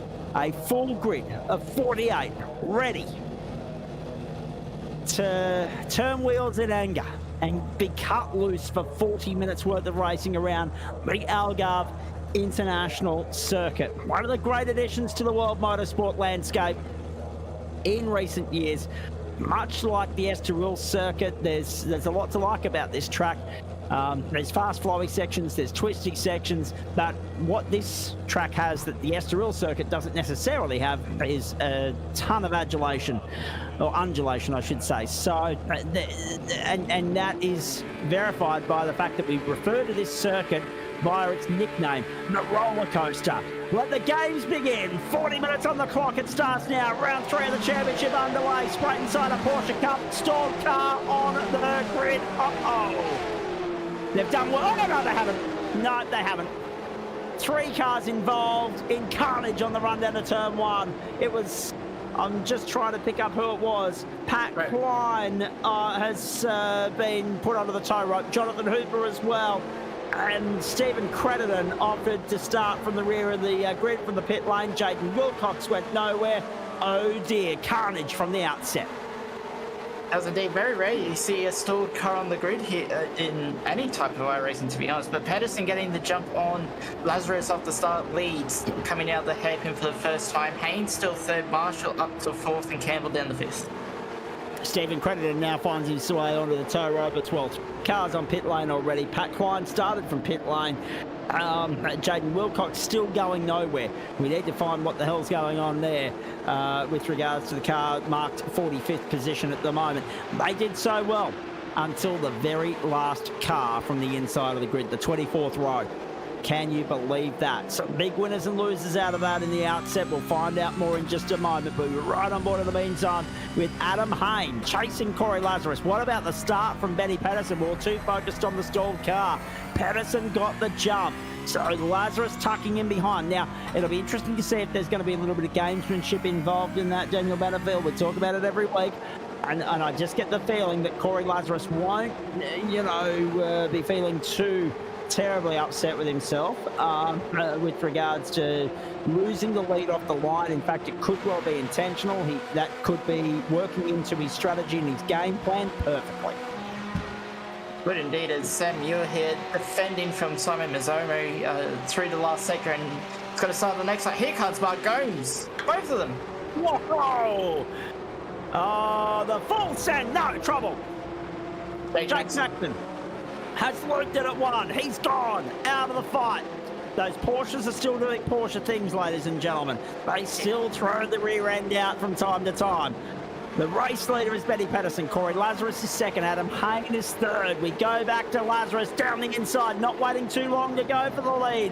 Makes the lunge on Pedersen. Hayne looks to go with him. Pedersen's hung out wide. Hayne's up on his inside. Pedersen on the inside for the right-hander coming out.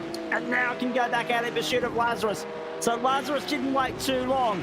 He's not doing the Matty Dench thing of tucking in and following in the name of trying to save a few millilitres of fuel. He wants to lead from the front and does so on lap 2. He does indeed. I wonder if Pedersen might have made a mistake out of 4 because Lazarus was well alongside halfway down the straight into turn 5. Just quickly touching on the Jake Jackson incident, it looks like he outbraked himself and then ended up turning himself around on Simon Mazzomo. I'm still perplexed by the Jaden Wilcox incident, to be honest with you. It looks as though he's had a packet loss. It looks as though he's dropped out in the starting procedure. And Benny Pedersen has lost out there completely. Goes to third. Hung out dry by Adam Hayne, who goes to second. So you got Blackout leading HDS at full send. 1, 2, 3. And here comes Gordon Marshall, who was good at Monza last week in the sprint race and had no luck in the feature. Pedersen to pit lane. Is that a drive-through? Is that a drive-through for Benny Pedersen? And if so, do we need a replay of the start? No, he's out. He's out. Benny Pedersen's a retirement from round 3 of the championship. Can you believe that? I wonder what happened. It looked like he was struggling from the front for pretty much from when we saw Lazarus alongside him. It looked like the car had an absolute bucket of understeer, and that's how Adam Hayne got past. Is that Jonathan Hooper getting out of the way as Mew and Mazzomo are side by side again. Yep, and Pat climbed back down pit lane as well right now. A lot going on out there in a very short period of time, ladies and gentlemen. Have a look at Mazzomo to the outside at 7. So he goes to 7. Jared Knight under pressure from Sam Muir. Muir goes to the inside. Knight back to 9. They've got Chuk Fung Wong in close tow as well. Gordon Marshall's got Ryan Campbell and Jack Rogers in close proximity, but Lazarus and Hayne have bolted. Sam Muir really struggling at the moment as well. He drops. We saw that move from Gomes to pass both Muir and Mazzomo into turn 1. Absolutely outstanding moves. 3 wide into turn 1, by the way, from Mark Gomes. But he's struggling now. Mazzomo's got past, and there's slightly gapping as well. And now Mer's got Jared Knight for company.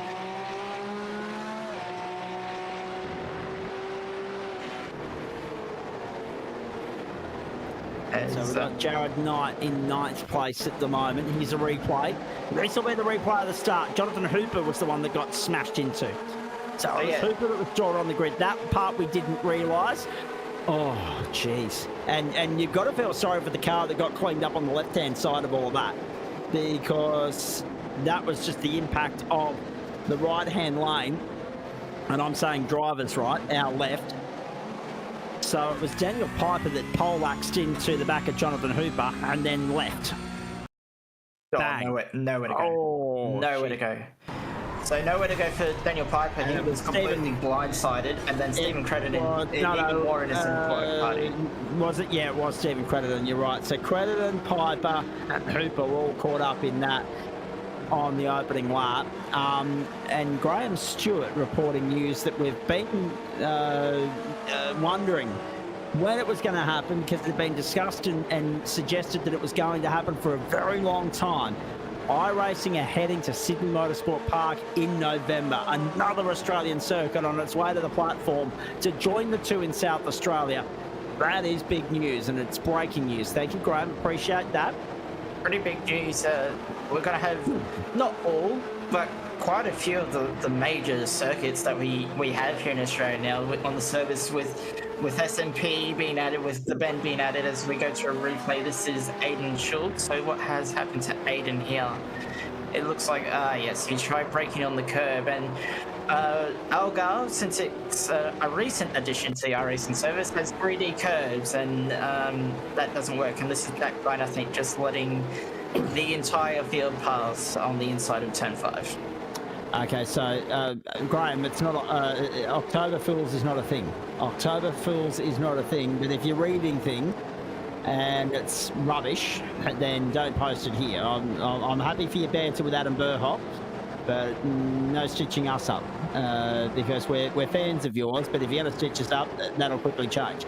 Now, Jonathan Hooper peeling happening. off to the side, so that'll just be him making way as a car that's a lap down, I would imagine. Just doing the same thing that Pat Klein was doing, just staying out of everyone's way and letting the field go through. So already, Credited, Piper, Klein and Hooper lap down. Pedersen out of business. Wilcox went nowhere off the start. Was a non-starter. Stephen Gallacher is showing in pit lane right now. So that's the first of the stops there. Haynes off, And Adam Hine off driver's left.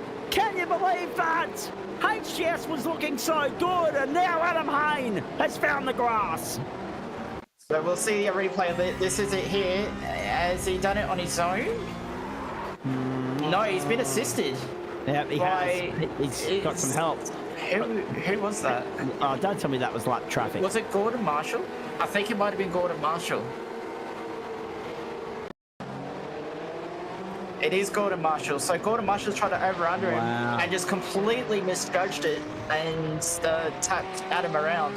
So something else has happened in there because Adam must have lost a bunch of time to even be racing those guys because he and Lazarus were a fair way up the road. In the meantime as well, Mazomo is now 4th ahead of Gomes. So this pack's reeled Mark Gomes back in. Mazomo's up to 4th and starting to gap them already. This race is up. Here I thought we're going to have a quieter race since we had a pit stop.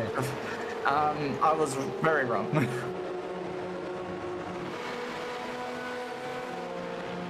Copy. Just having it in our ear that there was a frame status issue for Benny Pedersen, and that will explain his comment right of screen. That was iRacing terminology and lingo on the right-hand side there that some of us wouldn't have understood. So that's unfortunate. Car 553 will get a 10-second penalty for the late move on car 147 on lap 1. So that is unfortunate for 553, but there'll be some more penalties coming through, I am sure. So Shannon Fever cops a penalty. Shannon Fever on Dean. That was. Sam Chapman down the back of the order at the moment has already stopped. So too Martin Walker, so too Brett Bradbury, so too Stephen Gallacher. But Bradbury and Walker were on that one. So let's wait and see how that's going to compromise them. Will they have a little bit of an invoice at the back end of proceedings here? Shannon Fever coming to pit lane right now. Already, we are looking at quite a few retirements here, ladies and gentlemen. So far, all the drama behind Corey Lazarus means he now has a 6-second lead and he's gone. Every other position on the racetrack, though, is up for discussion, I feel, at the moment. Car 015, that would be... I don't know who that is. It's Glenn Arnott. So Glenn Arnott redressing there with, I didn't see who he had contact with, but now this battle for 4th is stretching out and a bit tighter for Jared Knight on back now. Adam Hayne resumed in a 10th position after his incident. I'm waiting to see what race control make of that one when they get to it, whether Gordon Marshall has an invoice coming his way. Ryan Campbell sits 3rd at the moment, 1:45.974. Fast start of the race for Corey Lazarus that time around the end of lap 6. We're at the end of the 11th minute, ladies and gentlemen. So we're looking at somewhere in the vicinity of, I don't even want to try and wager it tonight. 1:45 is the lap time we're on, but it's about a 1:46. So yeah, leave me out of that. But I would hazard a guess that we're looking at 22. That's 4 laps every 7 minutes on those numbers, right? 4 sixes are 24 and 6 sevens are 42. So 23, I want to say. I want to say 23. It'll probably be 22, 23, depending on the pit transit. He's still making his way through the field. This is on Jonathan Akers, sorry, for 18th. Because remember, you can get back to that line right on the stroke of time and do overtime to get that 23rd in. So I think that's probably what we're looking at. So big implications in the Open Championship. Shannon Fever's on pit lane again. Down the back of the field in 45th at the moment and about to go 2 laps down as well.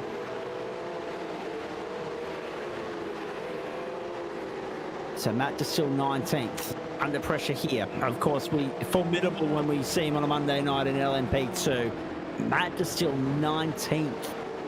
He's up Under 14. pressure from Adam Jepson and trying to get by Jonathan Akers, up 14 spots. So qualifying, obviously, a little bit of an issue there.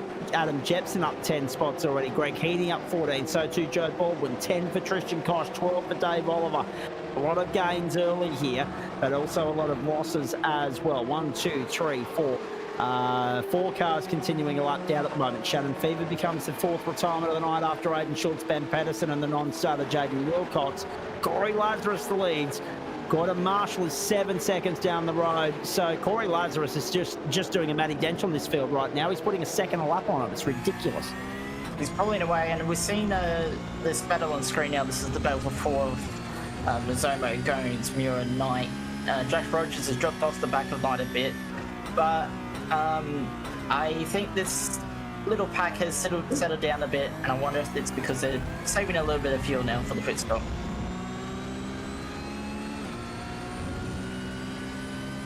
And Graham, Benny had some frame stutters and frame drops, which is why he has retired. Fairly significant ones at that as well. But yes, and to be fair, Serge. Muir. Oh, jeez. Nighty and Muir, look at this. Knight trying to get up on the inside. Can't get it done just yet. Muir defending for dear life.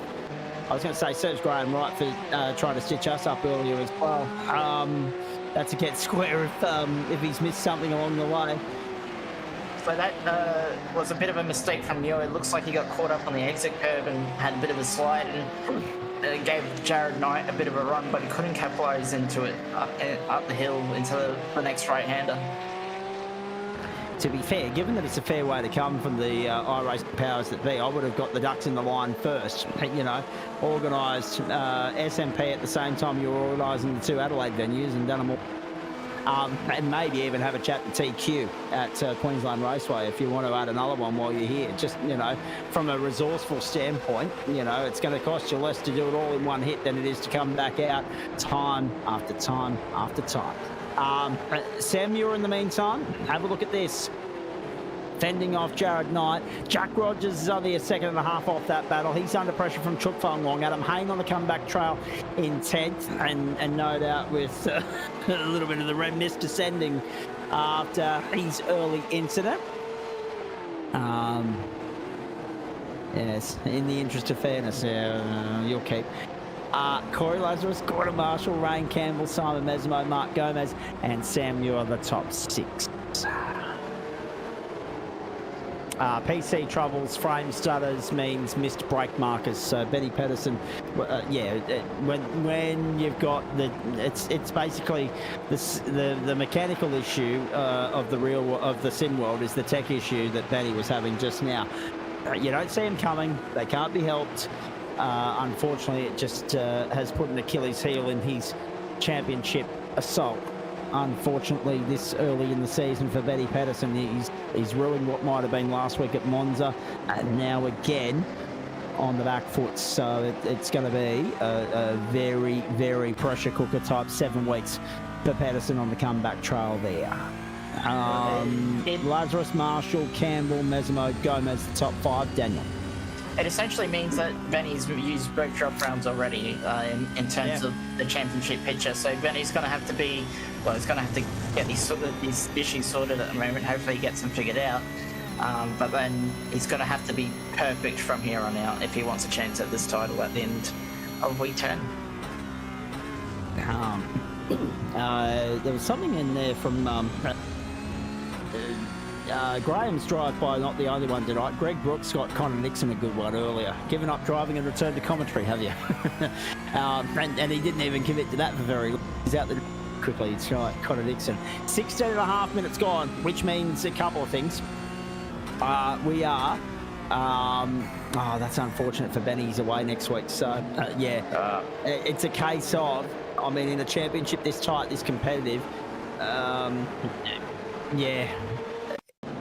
that consistency is going to be key, and that result last week plus tonight, now not missing and not being here next week, so costly. I mean, we've seen championships We've seen drivers being able to come back, giving everybody an extra round head start. Oh, Greg Heaney. Oh, geez, unlucky not to get his teammate collected in the line the way through. It's unfortunate for Benny because we've seen some championships. You know, you've been able to run 7 of the 10. You've been able to miss 3 and still come through and net a podium result or a championship result. But this championship's going to be so difficult. From a competition, Brooksy sledges like as he drives. One good lap in, loses it, and then you never see him again. Yeah, oh dear. So now Brooksy's copying it as well. Everyone's copying it tonight. 1:45.957 for Corey Lazarus, fastest up of the race right now. There's Adam Laverson 16th, back down to Adam Hayne in 10th. On the tail of Chuk Fung Wong and Jack Rogers as well for good measure. And up the main straight we go. They've got Sam Muir in their sights. They've got Jared Knight as well. This is Chuk Fung Wong to the outside. On the run down to turn 1. Can Fung Wong find a way by on Jack Rogers? No. Oh, Knighty's jumped the curb. Did well to hold on to it. Sorry, Adam Hayne it was, his teammate. Oh, Fung Wong. No. Couldn't get it done. Hayne now sees an opportunity, gets up on the inside. Yep, Hayne displaces Fung Wong. Hayne goes to 9th. The comeback continues. And Chuk Fung Wong is relegated to 10th. But I guess the point I'm trying to make, Daniel, you've seen the depth of this field, the quality within it. It's going to be very hard for Benny. I mean, a podium might be achievable if he can hit all the markers from rounds 5 to 10, all those 6 weeks. But it's going to be a long road, and he's going to have everything fall into place, and we know how difficult that is. Lots of sprint racing at that time as well, as we see Glenn Arnott do his best Dave Oliver impression. We saw Dave Oliver do this about a lap ago, and he's actually done a second one just for good measure, has Glenn Arnott. But very easy to do that as the rear of the car gets light over the hill at 4. Something's might have happened to Sam Muir as well, because he was in between Gomes and Knight, and he's now 4 seconds behind that and under threat from Rogers, Hayne, Fung Wong, and Lachlan Franks is coming on the back of this as well, as Chuk Fung Wong just made a mistake. Indeed he did. No, that's going to cost him. Lachlan Frank goes through into 10th place. Well, this is going to be our answer to what happened to Sam Muir. So this is the penultimate corner, and he's got on the power too early. How Jared Knight take a bow for managing to miss Sam Muir there. Indeed. And Graham, I didn't see it. I was in transit to Coffs Harbour, but yeah, I've heard very similar reports to what you're saying there. Jono Freeman to the inside to 11th, and then quickly displaced back to 12th. He'll have the inside running for turn 3. This is to go try and get by Vinny Newen hanging tough around the outside. And then that puts him on the inside for the next corner. Watch Freeman with the up and under. This is good stuff, side by side, Porsche style. Great racing so far. Newen late on the brakes, so we'll see if he can hold on to Freeman here. Freeman down the inside, got him. So Newen trying to hold it around the outside for so long on Jono, but Jono finally getting a job down into the turn 5 happen as Newen has a little look into 7, but not really close enough. The race is kind of stabilised, I'm feeling at the moment, Zach. I think it's similar to round 1 at Sebring, where we saw a bit of action at the start, and then the race kind of stabilised through the middle as people went about their strategies. As Chuk Fung Wong is in the pit lane, but is he towed? Let me just have a look here. Dale Atkins has gone to pit lane. No one appears to be on pit lane at the moment. There's no pit lights on. I wonder if we actually just lost Chuk's connection briefly. That's a fair call. Chuk's dropped down to 25th, you're right. No, he stopped on lap 11. So that would have something to do with it. He did stop on lap 11. I noticed he was in the pit lane again, dropping into the 30, so I think we might have also lost his connection. The top 24 are yet to stop. So that's point number 1. Chuk is actually the best place of those 2 have stopped. This is Stephen Crediton. We've got Stephen Crediton actually back on pit lane now. That'll be why. At 1 minute 29 on pit lane, he's been there for. Still Shannon Fever, Aiden Schultz, Ben Pedersen, Jaden Wilcox showing us the only retirements thus far. But I get the feeling Crediton's about to join them. Here's Fang Wong coming around onto the main straight. He's got Greg Heaney for company there and Tristan Koch as well. Another lap done. That's 13. We reckon we're heading to somewhere in the vicinity of 22, 23 laps, folks. Stay with us. We, Stephen Crediton probably helping out the groundskeeper of the track a bit there. The grass looked a bit long, so he decided to borrow a bit of it on the inside of the penultimate corner. I'm starting to think we should put whippersnipper and mower blades on the bottom of cars. Might actually do the job. But it's pretty spread out the front now. Mazoma's actually pulled a second now on Gomes. He's also pulled a second on Jared Knight. And then we've got Sam Muir and co still close for that battle for 7th. Matt Distill, has he pitted? He has indeed. So this whole battle group almost, because Gander's pitted and so has Adam Jackson as well. So 27, 28, 29th that we're watching here, Paula actually pitted already. And indeed battling for net position as well.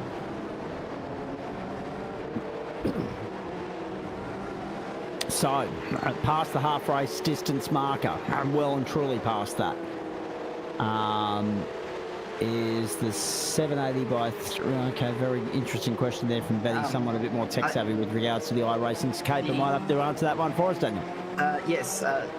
That was Daniel Parker letting these guys past. As far as I know, because I've got a 7800 X3D in my new build, and it is performing beautifully, and it also won't cook itself to death like the Gen 13 and Gen 14 Intels will.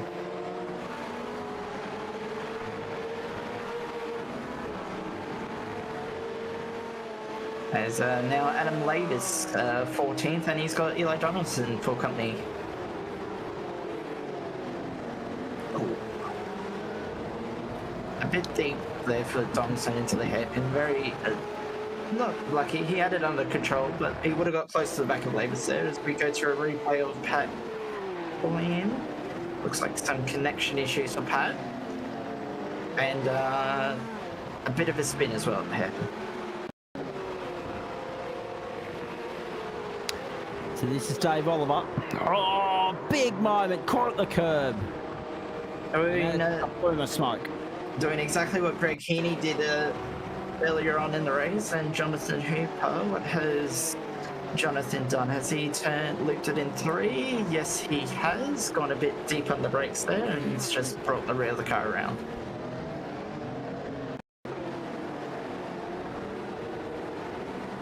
Martin Walker now. So this will be down at the bottom of the circuit. Found the AstroTurf to the outside.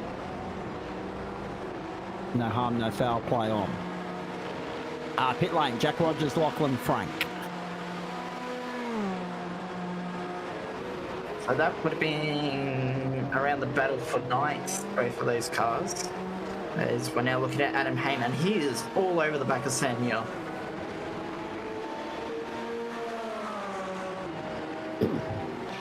It's all happening here. Here's Hayne.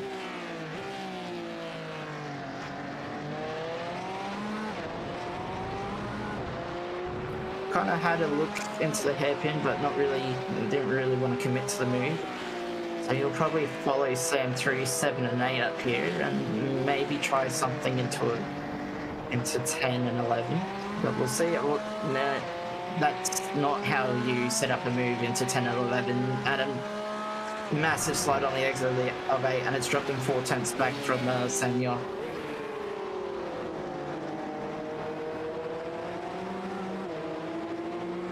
This is a good, compelling battle here right now. But we're on the cusp of pit stops. How far will they go into this race before they stop? We're now on the downhill run to the checkered flag. We've got 13 minutes to go and a few seconds on top of that. Surely a barrage of Porsches escaping to pit lane is upon us. transiting the lane, hitting the marker, getting the splash and dash and detouring back out onto the racetrack. Surely we're not too far away. They won't be able to get all the way home on 0 stops, you wouldn't imagine. We're heading for 22, 23 laps. We know that. It's bone dry compared to what we saw at the island. We've got Barry Punter on pit lane at the moment. Martin Walker's still there. That's Sam Muir. What about this for a fight? What about this for a scrap? Martin Walker, Stephen Credit and Barry Punter still all on pit lane. And the top, as my mouse plays up on me, there we go. Hayne on the inside of Muir and job done. Now, what I wanted to confirm and verify here was that the top 21 are yet to stop. There'll be a 5-second penalty for 078 for avoidable contact on the 971 on lap 13. Muir back to 8. Hayne with the send. His teammate is the next target, but he's 4.5 seconds up the road. That is Jared Knight. He's up 6 spots. 5 for Simon Mesimo, and now here's Eli Donaldson all over the back and side. And now in front of, oh geez, on the exit, no, he's hung wide. Adam Lavis has bobbled it, but there goes Donaldson down by on the inside, getting by our mate Adam Lavis. Adam, to his credit, hanging tough and not making it easy. This is for outright position, ladies and gentlemen. Lavis and Donaldson 12th and 13th. Lavis holds on, survives an onslaught from Donaldson, who just threw everything at him, and then the kitchen sink as well. Oh, he's got it all crossed up. He's gone. He's around. He got it all checked up as Lavis was trying to defend, and Lavis survives. He was trying to send it down the inside, but I think he was expecting Lavis to go a bit wider. Lavis kind of sat it in the middle of the road a bit more, coming into the left-hander, and as a result, it's caught Eli out, and he's actually done well to not actually run into Adam Lavis and turn him around there, to be honest. I don't want to say you put the mocker on him, Zach, but Jack Rogers' pit stop time was a minute and 9 seconds. Oh dear. That's, yeah, good pickup. That's a 40-second stop and hold I've ever seen. In fact, that's a minute stop and hold, considering the rest of the lap times there are in the 7, 8 and 9 seconds. We've got 22 seconds for Lachlan Frank. Sam Chapman has just jumped back into the commentary box to say hello to us. Chapo, what happened? Far out. What didn't happen? What a night, sir. It was by about half a second in, it was all over pretty much, with a car stalled in front of me and 8X and a black flag. So it all sort of devolved from there, and then I haven't had a look at the incident, but then got spun at one point, and that was a drive through as well, and then just got a mystery 4X again. With no cars really around, and that pushed it over the line for another black flag. So, it's interesting out there. Hello to the great man, Parry Anastakis, tuning in tonight. Corey Lazarus on lap 17 has punched out the fastest lap of the night. That's Guy Leach going for a spin. We've seen a bit of that tonight at the tight hairpin corners of this circuit. 1:45.738 now the benchmark. Here's Jared Knight all over the back of Mark Gomez like a cheap suit right now. 0.26 of a second, the difference between those two cars on the run out of turn 1 were on lap 18. That critical number is looming for these cars and drivers right now. This is lap 18. We're in the 31st minute of play. Got a Marshall Rain, Campbell, Simon, Mezzo, all trial Corey Lazarus. The margin at the front to second is 10.7 seconds. Here comes Adam Lavis and Eli Donaldson in the pit lane right now. Donaldson, of course, trying to salvage or resurrect the battle that he was having with Adam Lavis after coming unstuck earlier. So he's going to try and redeem that, or whatever the word I'm trying to find is. I can't find it at the moment. But yes, Eli Donaldson will be trying to overcome that deficit, that invoice that he, that rod for the back that he made for himself there a few moments ago by getting it all checked up and out of shape. Dean Hunt, Guy Leach, Dane Snatton, all the pit lane this lap as well. This battle's been pretty interesting. Jared's slowly come up onto the back of Mark Goins, but the Zomo ahead's actually gapped him quite a bit. I think he's just had a bit of traffic, so he's just come back to him a little bit. Yes, you can see Dale Atkinson and Paul Wood battling for 32nd just ahead, and Paul Wood is around. Don't know if he was assisted there by Actually, was it actually Jack Rogers? No, it was Paul Wood that's gone around. But who assisted him? Right, let's have a look. No one assisted him. He did it on his own. Oh dear. Project 36 is right. Gomez is the silent threat in the Porsche. Here comes that flurry of pit lane activity. That flurry of pit lane activity that we'd been anticipating and waiting for. Lap 18 is the crunch number. Lazarus, Marshall, Campbell, Mesimo, Knight, Hayne, Muir, all to pit lane. Gomes continues on. And we were just talking about him. He is the silent threat. He got a race win last week, of course. We know that this guy is fast. It's a matter of putting the results together and going on with it, not tripping up along the way. Also in that time round were Knight, Freeman, Ewan, Woods and Barker. So a good array of drivers, 11 of them in fact on lap 18. Marshall Campbell pretty much knows the tail. Coming out here, it is here. Marshall was a second slower than Rain in the pit stop, and he's tapped him. Jeez, it's getting hairy, isn't it? The only driver in the field not to stop yet, your race leader, Mark Gomez. There will be a question mark around the guys like Brett Bradbury, who stopped on lap 1. So too Daniel Piper, but he's already out of the race. Pat Klein's already stopped twice, the last one being lap 3. He'll probably need to transit the lane again, but everyone else is done for the night. Hey, Chapper, come back and have a chat to us for a moment there as we have a look at Dale Atkins going round. Disappointing result for you in Porsches, but the GT4s, geez, that was hairy. Yeah, it was. That was hard work. I got to the end of it, I was so sweaty.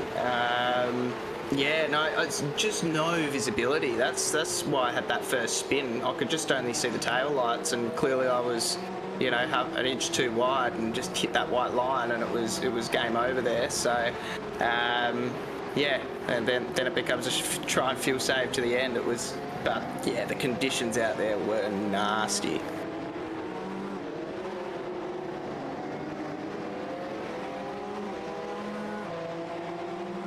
Benefield, Chapman, Caban and Correa in the commentary box for you, ladies and gentlemen. We have 5.5 minutes to go. And it's a very quick stop for Mark Gomes. He was only stationary for 6.2 seconds. He might jump Mazzomo here. It's going to be very close between Mazzomo. Knight as well. Knight's only half a second behind Mazzomo. How quick has Corey been tonight as well? I was looking at him in my rearview mirror, and it's just every lap he was just pulling time. I'm pretty sure I wasn't going quickly, but my God, he is so quick round here. But you got to remember as well, this is a guy that, for what it was worth, was along with a couple of his teammates doing their very best to take the fight to Matty Dench a couple of seasons ago in the Porsche's Chapo. And it's not an easy task to do that. So now that he's gone away and worked on it, he's come back. Denchi's disappeared. He's hung the Porsche throne up and said, look, you know, somebody else can take the baton. He's come back and said, look, it's mine. I want it. That's an interesting one. Has he raced the first 2 races? No, I think this is his first outing, so he needs to keep coming back. He's already burnt the 2 drop rounds. They're done. Yeah, he has the capacity to do it. He has the capacity to do it off 8 because his pace is there, and you know he's taken it to Denchi before. But you know, doing it off 8, you've got to be pretty flawless throughout a season. So yeah, that makes things really interesting having him back in the field. So we're on the run to the checkered flag now, boys. Marshall in 2nd, Campbell 3rd, Gomez has come out in 4th. Mesimo and Knight, that battle for 5th. Still a top 5 on the line there for 90. We'll have to work hard for it. Some big winners and losers tonight. 10 positions gained for Ben Woods, 16 for Adam Jepson, 10 for Brett Barker. I think 16's going to trump it. 12 for Tristan Koch, 13 for Paul Wood and 12 for Dale Atkins. Yeah, 16's going to be the winner. Just looking at the fallout from the pit stops now, Marshall's pulled a second on Rain Campbell already, but Rain, very impressive to be running into. This is the battle to watch at the moment, though. I think this battle for 5th between Mazzomo and Knight. Gomes jumps Mazzomo in the pit stops pretty comfortably as well, to be honest. Comes out well over a second ahead. Just hang tight with us to ladies and gentlemen. Full post-race show coming up. Full debrief of Thursday Night Motorsport coming your way. Here's Adam Hayne chasing Sam Muir again. Uh-oh. And it's going to be a spin. Too deep in. He outbraked himself, tried to get the car. He did get the car turned in, but through the mid corner on the rear of the car, just didn't want to do it. And is this going to be a carbon copy for Dane Snadden? It very much is. Ooh, he caught it. He caught it. Yeah, it didn't work the full 90 degrees. Tristan Compromise Koch. the exit, and the car behind him had to take evasive action. Here's Tristan Koch. Yeah, that's a carbon copy. Oh. The turn 3 variant. Yeah. Now, here's Jared Knight. All over the back of Mesmo. This is going to be the battle we keep an eye on all the way to the checkered flag, folks. It's... Oh, I tell you what. Can we keep an eye on Corey Lazarus, please? Lap 21 is done. This is it. Finishing now. Big two to go. Yeah. So our number count was right on the marker again. So the second time tonight, 22 and 23. How good's the bingo card looking, ladies and gentlemen? Have a look at that. Corey Lazarus, Gordon Marshall, Rain Campbell, Mark Gomez, Simon Mesmo, the top 5. Jared Knight there in 6. Oh, Marshall's in the lane. That throws a spatter completely in the works. That'll give Knighty a top 5, irrespective of whether it wins the battle with Mesmo or not. Gordon Marshall is on the line. There's just sticking the tail. I wonder if this is an instant point drive-through. I wonder if he's used that. Oh no, he's actually coming to the block. This has been a magnificent drive from him right up until this point. He hasn't taken enough fuel. Can you believe that? How? Wow. I've gone that short. That's been a massive. That's a massive miscalculation to go this short. Gordon Marshall is done. And out in 16.25 seconds. He plummets down the order. Rejoins in 18th. And now we like Donaldson up to 13th, getting by Adam Lavis. And Lavis is under pressure now with Adam Jepson down on his inside. Adam will try and force the issue on the outside. Put him on the inside for the next left-hander. No, Jepson sweeping round the outside. Will look to get the job done. May have a case to answer for there with regard to how much of the AstroTurf he used, but no, not yet.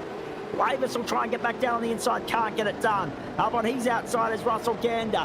Oh, there's action aplenty in the mid-pack in the closing stages of round 3 of the Porsche Cup with thanks to Spreyton Cider. White flag in the air next time by. So now Gander's got that's Jonathan Akers for company on the outside, but it looks like they've settled down now. Up the front, it's all changed again. Gomes to Mizomo's down to 8/10, and Knight's dropped off the back, and they're all catching Rain Campbell. Campbell to Gomes now is only a second, so keep an eye out for that as Lavis is very wide at the top of the hill. It's Campbell saving. That's cost Lavis. Drops down to 17th now as Adam Lavis. Leader of the open split is Russell Gander in 15th. Lavis drops behind Akers. Last lap, white flag in the air. Rain Campbell has been caught. Gomez, Mesmo, Knight, all there ready to pounce. Is he saving fuel? We will find out very shortly. The margin at the front has ballooned out to 15 seconds. Although that being said, the pack have actually come back to Corey Lazarus in the second part of the race. It was 7 seconds after 7 laps. He's only put 8 seconds on in the next 15. I say only 8, but at the time he was going at a second a lap. So they've actually curtailed that. Either the tyres have gone off or Corey's backed off maybe 5%. That final step of the podium is still up for grabs. Gomez, Mesmo, Knight's dropped off. Mesmo's chasing Gomez. Gomez is trying to get with Campbell. I think Campbell might have just done enough to pull away here. I wonder if it was the leader. I wonder if it was a mistake for Campbell because the gap between him and Gomes seems to have stabilised. Mizomo's still coming, but he's not going to be close enough for a go at Mark Gomes, I think. That's actually a very, very good summation of the night from Benny Pedersen. Well done, mate. Yeah, Corey Lazarus has smashed it. No rain in sight, but he's making it rain victory and dominant victory at that. Gordon Marshall caught up late in the piece, so it just goes from bad to worse for Marshall.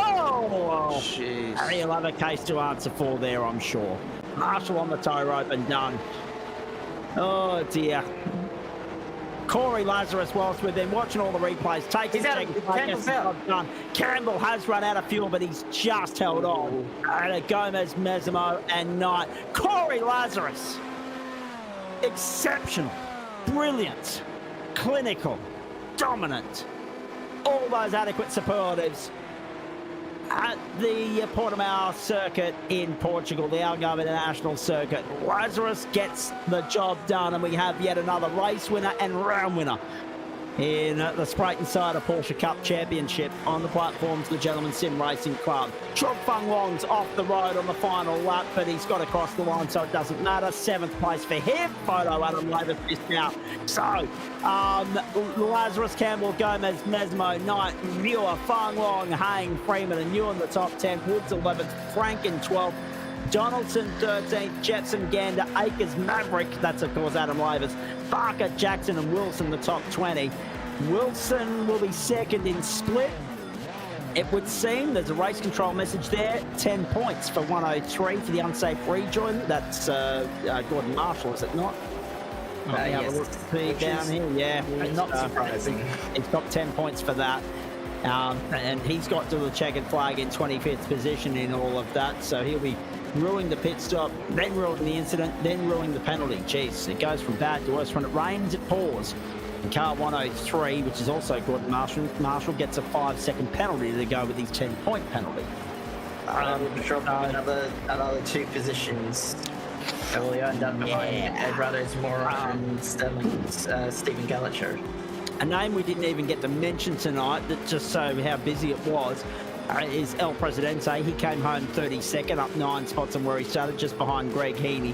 We got to 20th, Dean Hunt, 21st, Dane Snadden, Nick Wood, Guy Leach, Gordon Marshall, and then Eduardo Zamora, Stephen Gallacher, Jack Rogers. That's disappointing for him after the 1 minute 9 pit lane transit. Tristan Koch in 29th, 30th for Paul Wood, Greg Heaney 31st.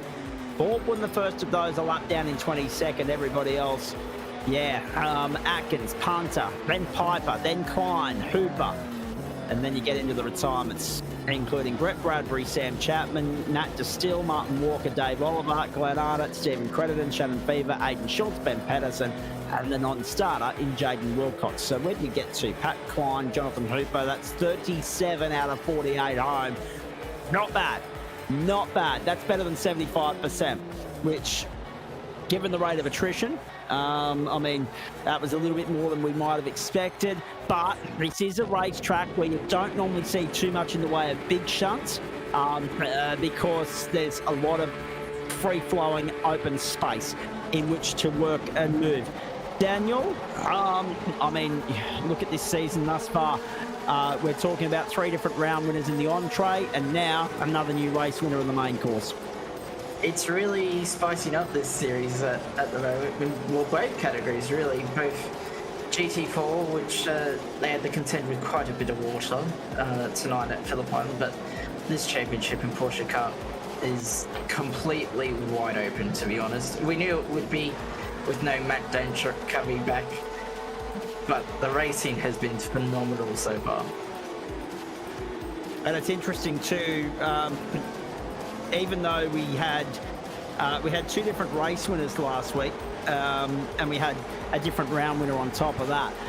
So now we've got 3 different round winners, and we've got 4 different race winners already this season in the Porsche Cup. Just fantastic stuff. Eli Donaldson just apologising in Discord servers to Adam Labers for the love tap. No love lost there. Corey Lazarus, Rain Campbell, Mark Gomez, the top 3 in all of this.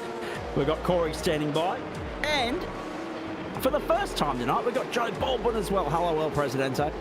Yeah, g'day Zach, how are you guys? That was a bit of a wild return to the Porsches. Yeah. But yeah, good to be back in the Porsche. On the Open Championship last season and stepped up, but just work commitments has made it hard to get in. And sorry to Chapo as well, that contact on lap 3. It looks like a bit of netcode might have started it, and yeah, I certainly didn't mean to get into him. I was going wide, but unfortunately he got spat off to the right, which is unfortunate. But No, look, that's probably the best first lap I've ever had for Porsche. I think I qualified like 41st. I think I was in 27th or something at the end of lap 1 and about 22nd by the end of lap 2. So, you know, that byproduct of a little bit of carnage. You know, when you got this many cars, you know, at a place like this, you're going to have little incidents on lap 1. But, yeah, it's good to be back in the Porsche again. Indeed it is, mate. Hey, the Algarve International Circuit, such a fun one, but a challenging one as well. Oh, the corner on track there now, that left-hander up the hill onto this back straight, it's just, it's a mongrel corner. It's a lot of fun to get it right, but it's like off camber, the apex is on the crest of a hill, and it's just, it throws every bit at you, and it's almost like an English track where, you know, apexes are over the crest of a hill and out of sight as you approach them. It makes for a great challenge, and like down through here, there's about 5 or 6 different lines, and it's, yeah, you've got to know sort of which one to use it, you know, when you've got different cars around you, and it makes for a great challenge. Indeed it does. You must have been a little bit disappointed that you couldn't have gone out and played in the puddles at Phillip Island.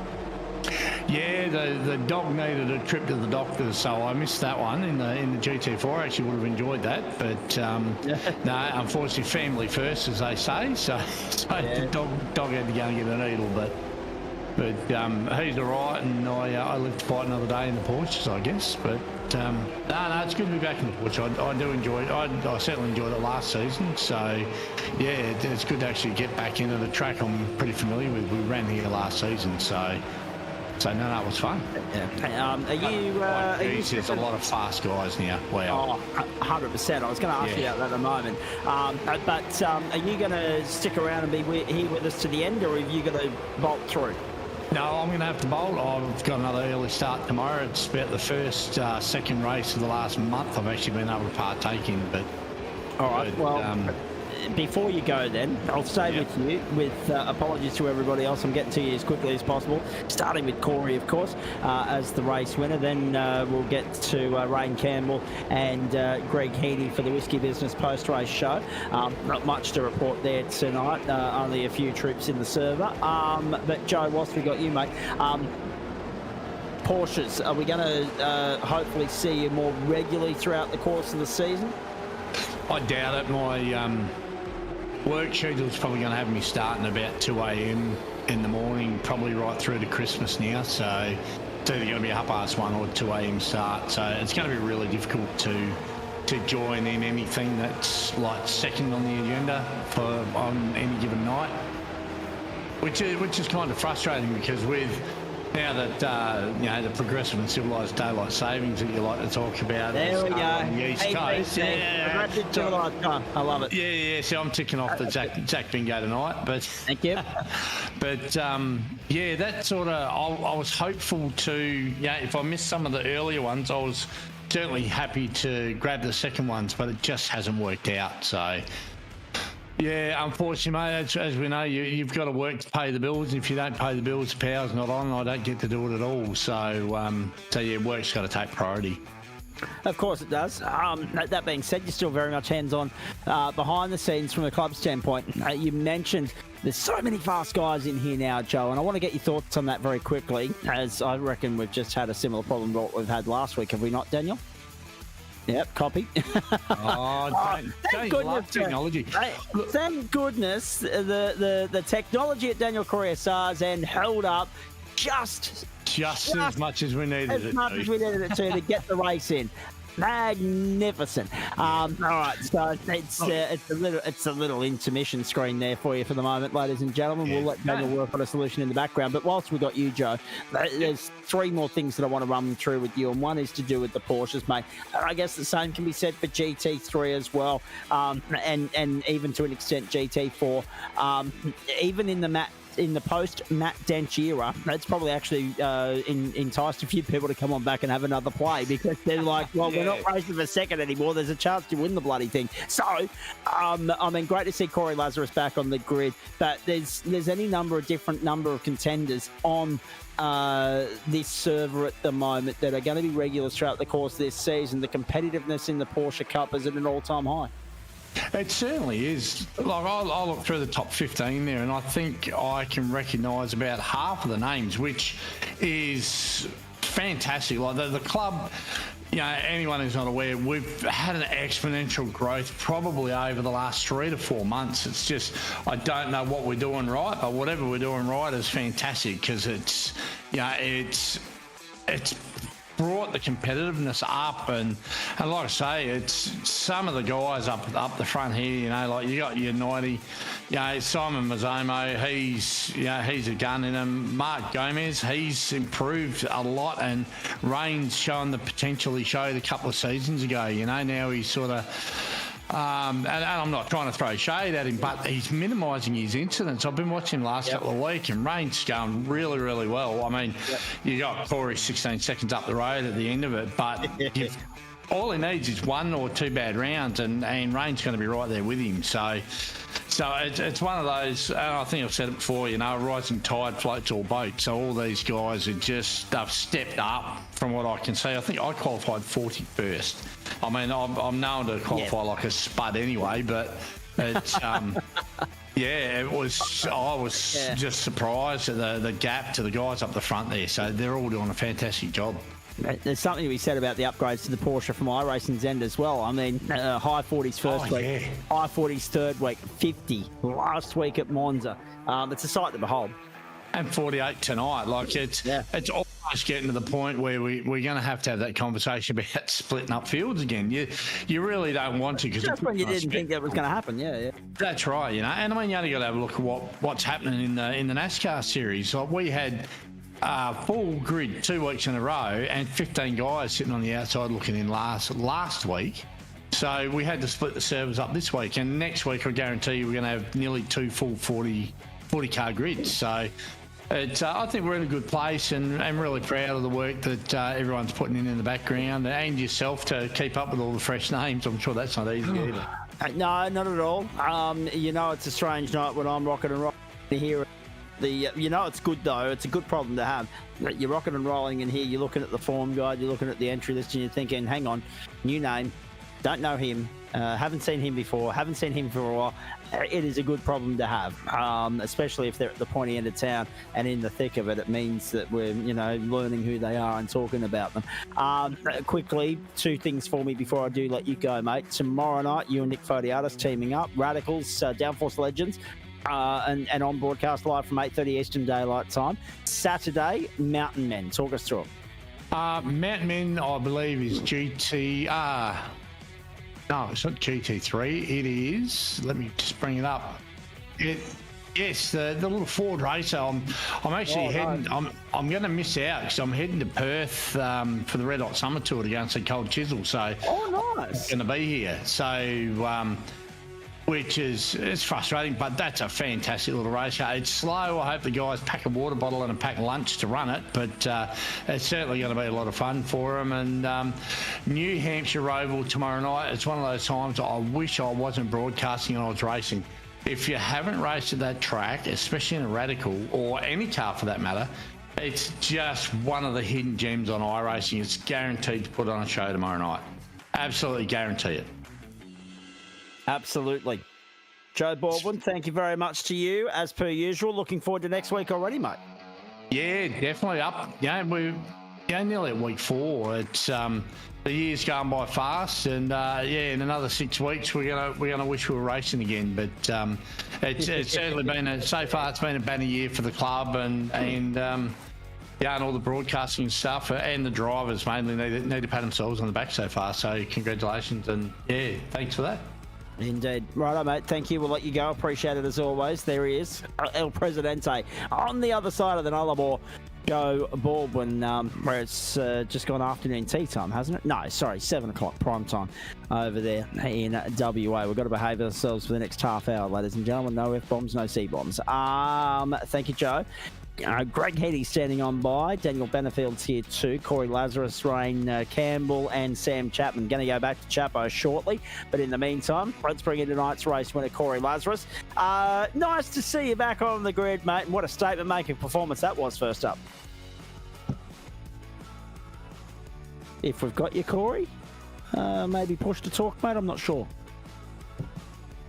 is Corey Lazarus there? We'll wait and see. But whilst I let him sort out any potential issues, let me go to Rain Campbell. Have you got me?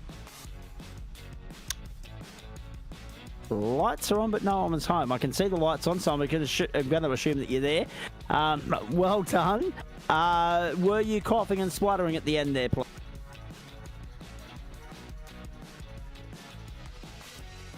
Okay, Rain's lights are on, but no one's home. So we've got 2 audio issues at the moment that we're working through, ladies and gentlemen. I'm going to let you guys sort that out. No one actually wants to. Everyone's here, but no one actually wants to talk to us. No, I think they want to talk at the post-race show. You got me now? Hey. I've got you, Rain. I've got you. Very nicely done. If I unmute my mic. Yeah, that does help. Absolutely, it does. And we'll get to Corey in just a moment as well. Great performance, mate. Second up 2 spots on where you started. I haven't tipped the hat to all the biggest movers yet. Adam Jepson being the biggest with 16 plus. But for you, the defence work out to do in the closing stages there leaves me to think that you might have been coughing and spluttering. It's a hard-fought race in a very competitive field, mate. Second's a good result. Well done. Yeah, thanks, mate. I had nothing for Corey and Ben tonight, to be honest. Ben's got some hardware issues, but yeah, I had no fuel coming through the last corner. Like, absolutely none. I sort of messed up a little bit. I looked at my fuel and Gordon, I think it was, in front of me was quite conservative into pit lane, so I sort of had to check up a lot, which compromised my gap to Mez behind me, so I took a little bit less fuel just trying to cover that gap, and yeah, played it pretty close. So indeed, but in saying all of that, second's good in this instance when, as you say, it's unfortunate that Benny's had his issues and Corey was in a different postcode, but you know, 16 seconds here isn't going to win a championship. Consistency is, so you've bagged the next best possible result. Yeah, that's it. That's what I said to Gordon mid-race. I said, mate, come on, let's just go. I'm not trying to fight you. Something happened without a pain at the start, and he was trying to go up my inside and hold it, and I'm lifting. I'm like, come on, let's go. We've got 3 seconds to guys behind us. There's no point of us fighting. When I sort of just hung on to him for the rest of the race. So yeah. Disappointing though, because obviously, from the time that Gordon's pitted, he's had to pit again, and that was where the cookies really started to crumble for him. The rest of the race was just about written off. Yeah, I'm not sure what happened. It said on my caps that I think he had a meatball. I don't know what from. Yeah, it was really strange because he come out of the pit lane and then I don't know if he was just going off track consistently every lap for the race and then that's where it bit him. I'm not too sure. Because, yeah, was it a drive-through he had or a stop and hold or? He stopped. No idea, mate. He did stop. Yeah, okay. Yeah, I don't know. It's strange. Oh dear, Daniel, take the fort because I've hogged the host race show thus far. Ask Ryan a couple of questions if you've got any handy. Ryan, actually, in terms of racing, a quiet race from you, because obviously you had Corey ran away, but it got really close at the end there when you ran out of fuel coming to the line. Yeah, I was just trying to be consistent throughout the race. Like, I knew my pace was pretty good. I knew I was probably missing a couple of tenths to Corey and Ben, but I knew the rest of the field I was pretty comparative with. Like, I had a look at the average race laps from the end of the race, and me, Mez, and Gomez were all within half a tenth of each other. So that sort of tells you the level that everyone's at the moment. I guess where you got up on both Mark and Simon tonight was in qualifying. They both started down in 8th and 9th, whereas you started in 4th. Do you feel you have a qualifying advantage over them, that you're executing better in qualifying, which is making your race easier to execute? That's especially this week, that's what I've tried to focus on a little bit more, because in all the series I've done through GSRC for the past season and a bit, that's what's let me down. My race pace has always been consistently with the leaders, but sometimes I qualify down the field, which makes it hard to come through because everyone's so close. It's so hard to pass people. So that's what I tried to focus on a little bit more this week, to try and get a good qualifying lap in. So I was pretty pumped when I did the lap. I was up on a couple of others. Probably could have started maybe third, but is what it is. How much fuel did you end up saving behind Marshall in that first stint before you guys pitted? Nothing, to be completely honest.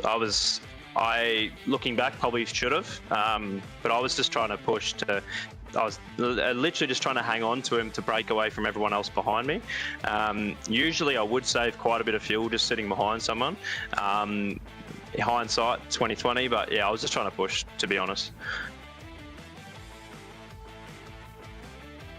And in terms of the pit stop, because we noticed that you had quite a quick stop compared to Marshall, but also compared to pretty much everyone around you, except for Mark and Jared.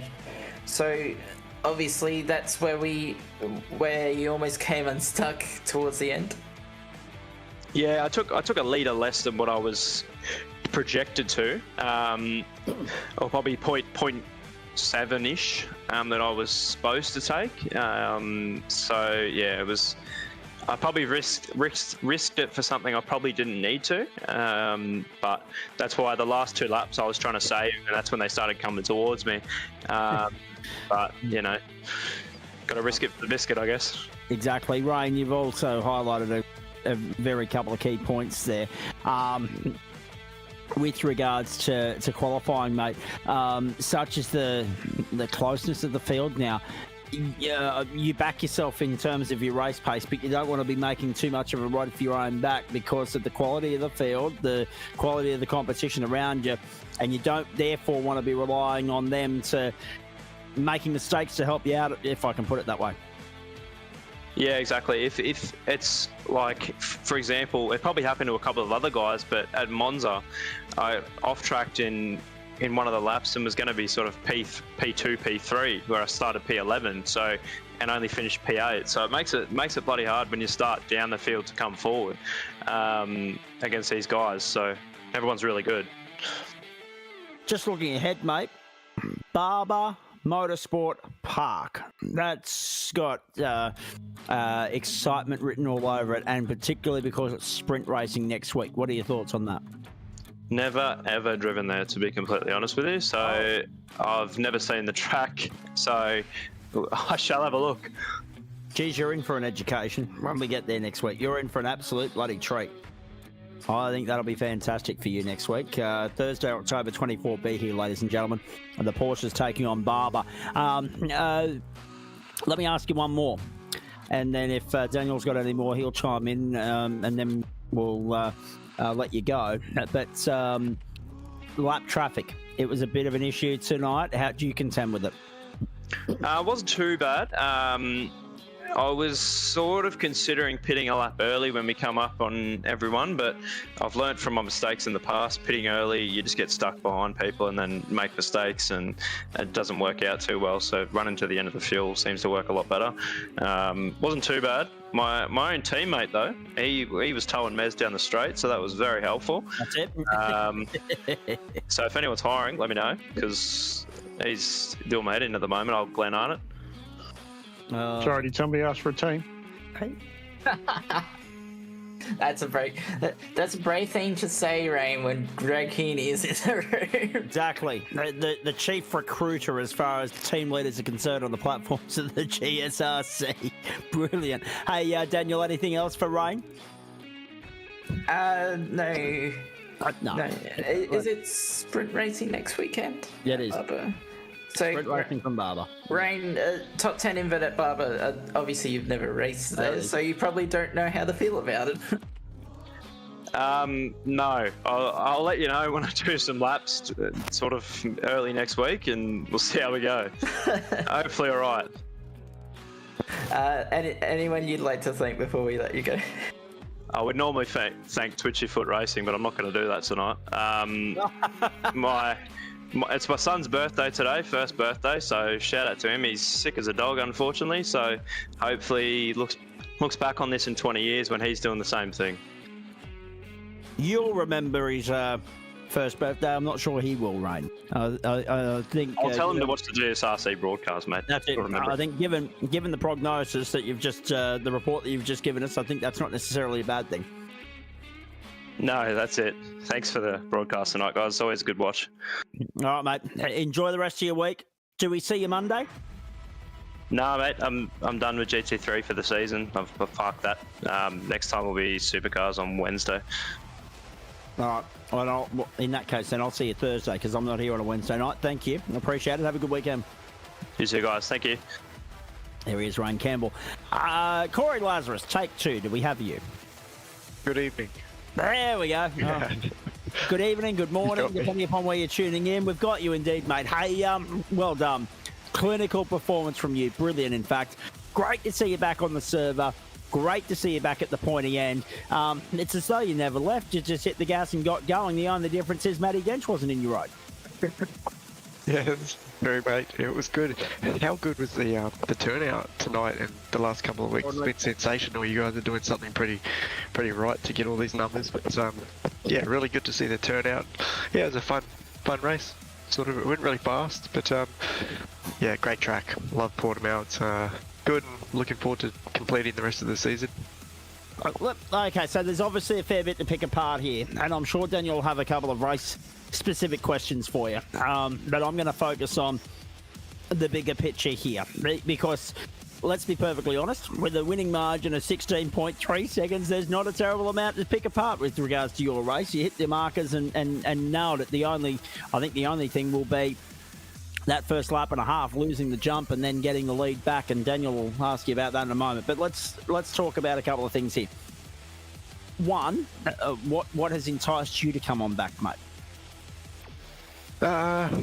All the other commitments that we were involved with have all finished. The calendar's cleared up, and I really wanted to get back to you guys last season and watching the broadcast. I had a bit of FOMO with that, but I just couldn't commit and put in the practice we needed for the other leagues at the time. So the calendar's clear, the grid is massive here, and yeah, it looks like a heap of fun. So I just wanted to get back and have a lash.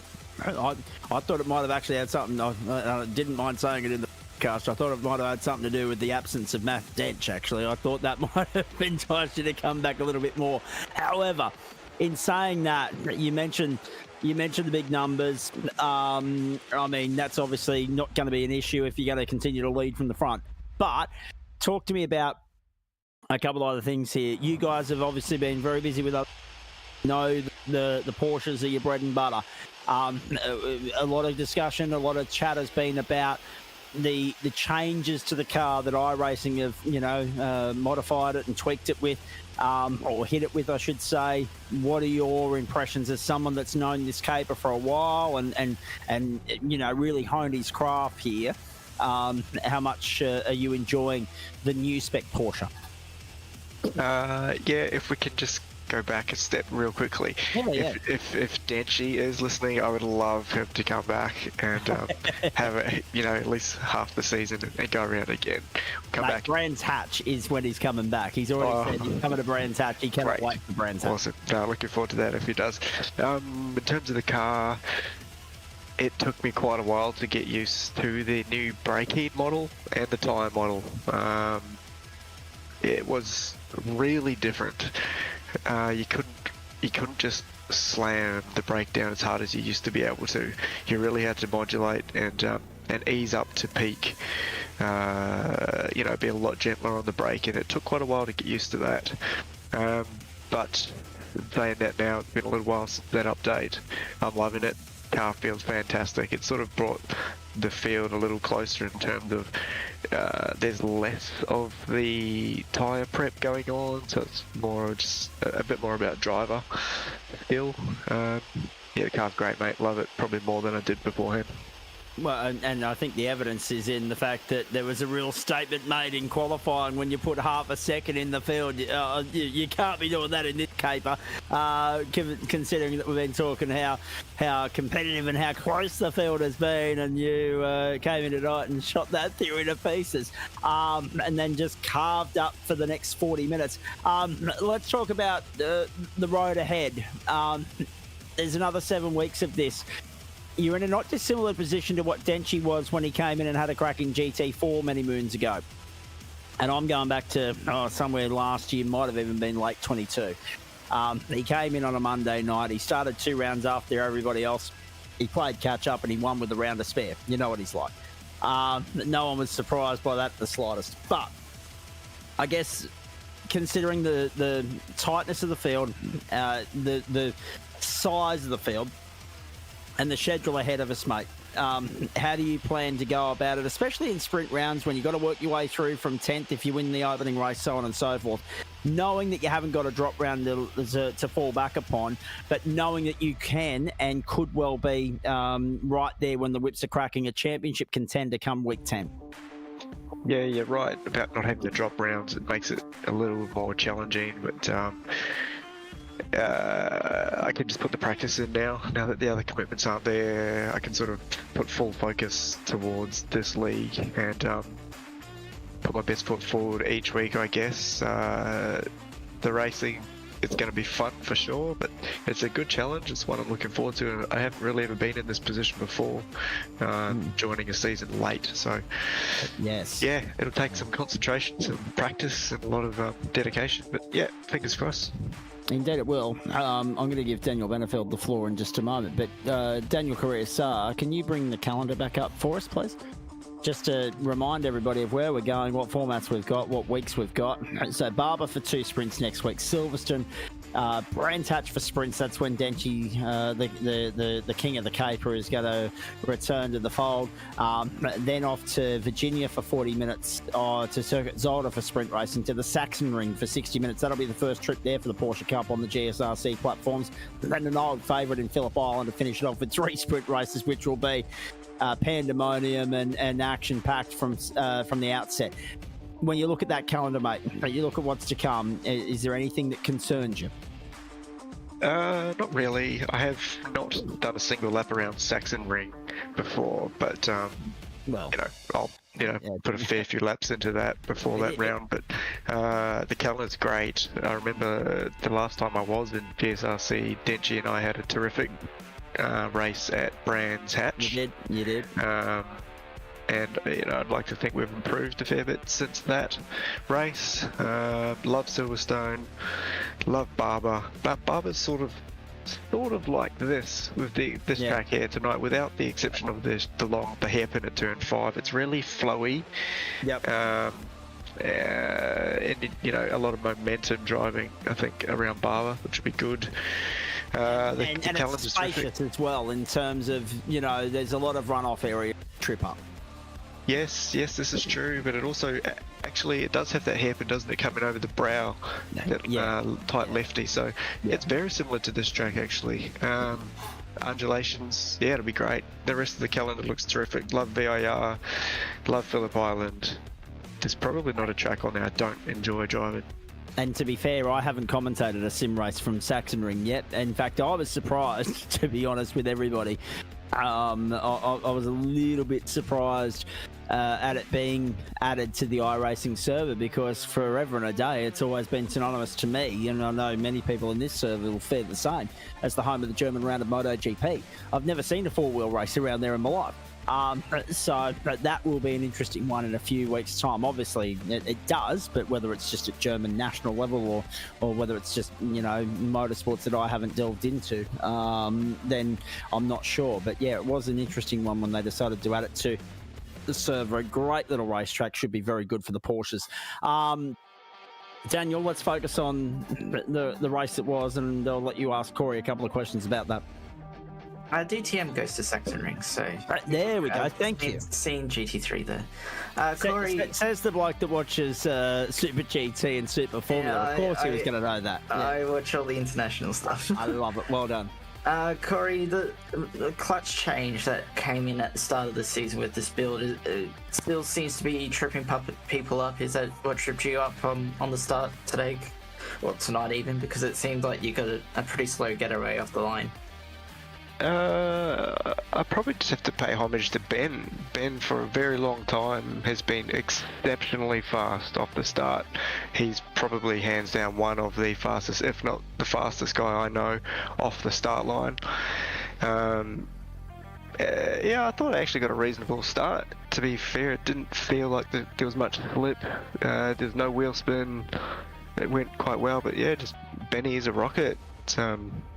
you have to pay homage to Benny. He's very quick off the start. Was because we didn't catch it until you were already pretty much alongside going into 5, but was it a mistake from Benny in 4 that gave you the opportunity, or was he already having his frame stutter issues by that point? No, he went deep into 3, which then compromised his entry into 4. I took 3 really tight, and then had, you know, the normal racing line into 4 where I could just pretty much hold it flat over that brow. And Benny, you know, much slower entry. That was it. He just pushed a little hard into 3 and opened the door coming out of 4. I mean, after that, it was pandemic. Obviously, Benny had his issues, which forced him into retirement. But behind you, there was still more chaos between Gordon Marshall and Adam Hayne, and before you knew it, you had a 5-second lead, and I'm guessing it was pretty much just cruising from there, really. Yeah, it was a bummer for those guys because Gordo showed some good pace during the week in his practice sessions. You know, and I guess the carnage was sort of bound to happen with that many cars on the track at the same time. But yeah, it was unfortunate for them. For me, I just wanted to try and put consistent laps together. That's really been the focus of the last 6 months of driving, really. It's just being consistent with the lap times, because there was a lot of time there where it was like you put in a good lap and then you're 6 or 7 tenths down the next one, and then a half decent one and a slow one, and sort of that's what builds the margins at the end of the day, is when you can just bang those consistent numbers together lap after lap after lap. Yeah, it was okay in terms of doing that.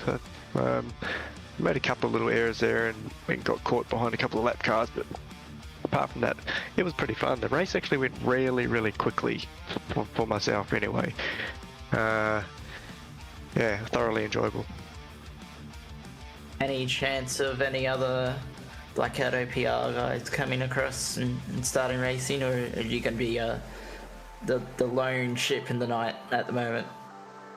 There's probably a chance Dylan Shep will come in after his real life season finishes, which would be good to have another one in there, but I'm not too sure. I don't know about Sammy. He's been really busy with work lately. Yeah, so more than likely just be me, or maybe later on in the season, Shep might just make an appearance here and there. How come you're not okay, can I? I'm talking about the set. The combo. It's more I wanted to focus on GT3 more, so I still race Monday nights. Awesome. It's good to see you in the combox. Getting the best of both worlds, I think, is the way to describe that. Having your cake and eating it too, maybe. That's a good way, yes. Is there anything else from you, Zach? Because I know it's like 12:30 in the morning for Corey. Corey, anyone you want to thank on the way out, mate? We won't hold you. Yeah, look, I'm in Brisbane. Yeah, I was going to say he's he's not far up the road from you, Daniel. Have you moved? Was that a recent move for you? Yeah, 2006. Oh, fuck. Oh. Yeah. Yeah, I thought you were still on NZ. Well, it looks can be deceiving, because if those of you at home, if you've been noticing when his Discord handle pops up, it says NZ. It's actually supposed to be a flag, but on some platforms it doesn't show the flag. I love it. Actually, this is the first time we've had a chat since they've announced that. Well, actually, no. I think they'd announced that Pukekohe is coming to the iRacing platform, mate. But I know there's some other circuits on the way that are close to our heart from an Australian standpoint, and I can only imagine the excitement for the Kiwis surrounding Pukekohe, like yourself, but also the two circuits in South Australia, and maybe if there's any truth to it, SMP along the way as well. That will be rad, yeah, for sure. SMP would be awesome. Pookie, obviously, I grew up going to Pookie. I've done laps in pace cars around Pookie, watching real cars, and yeah, I'll be frothing for that one. I can't wait for Pookie to come out. I'm just going to jump in there and just say to anyone in Western Australia that there might have been a little adjective slip through maybe a minute ago. So apologies for that. We would have got away with it in about 4 minutes' time, but nevertheless. Hey, Corey, if there's anyone you want to thank on the way out, mate, all yours. Yeah, thanks for still the Blackout OPR guys, Simrigs, Blackout Electrical Solutions, and yourself putting on the broadcast. Looking forward to watching it back, and it's always good. You guys are right up there, the best in the business when it comes to the broadcast. So looking forward to having a listen. I was going to say apologies in advance. You didn't get much show time. You had bolted. I nearly tripped myself up then. You bolted into the sunset, and there's too much going on behind you, mate. So we didn't actually. I'm not even sure we saw you take the checkered flag. I think we checked in with you as you got the turn 1 on lap 24. But no, that was clinical from you. A very nice return to the GSRC platforms, mate. Looking forward to more of the same over the next 7 weeks. Go well. Thank you, lads. Good to chat, and looking forward to the rest of the season. There he is.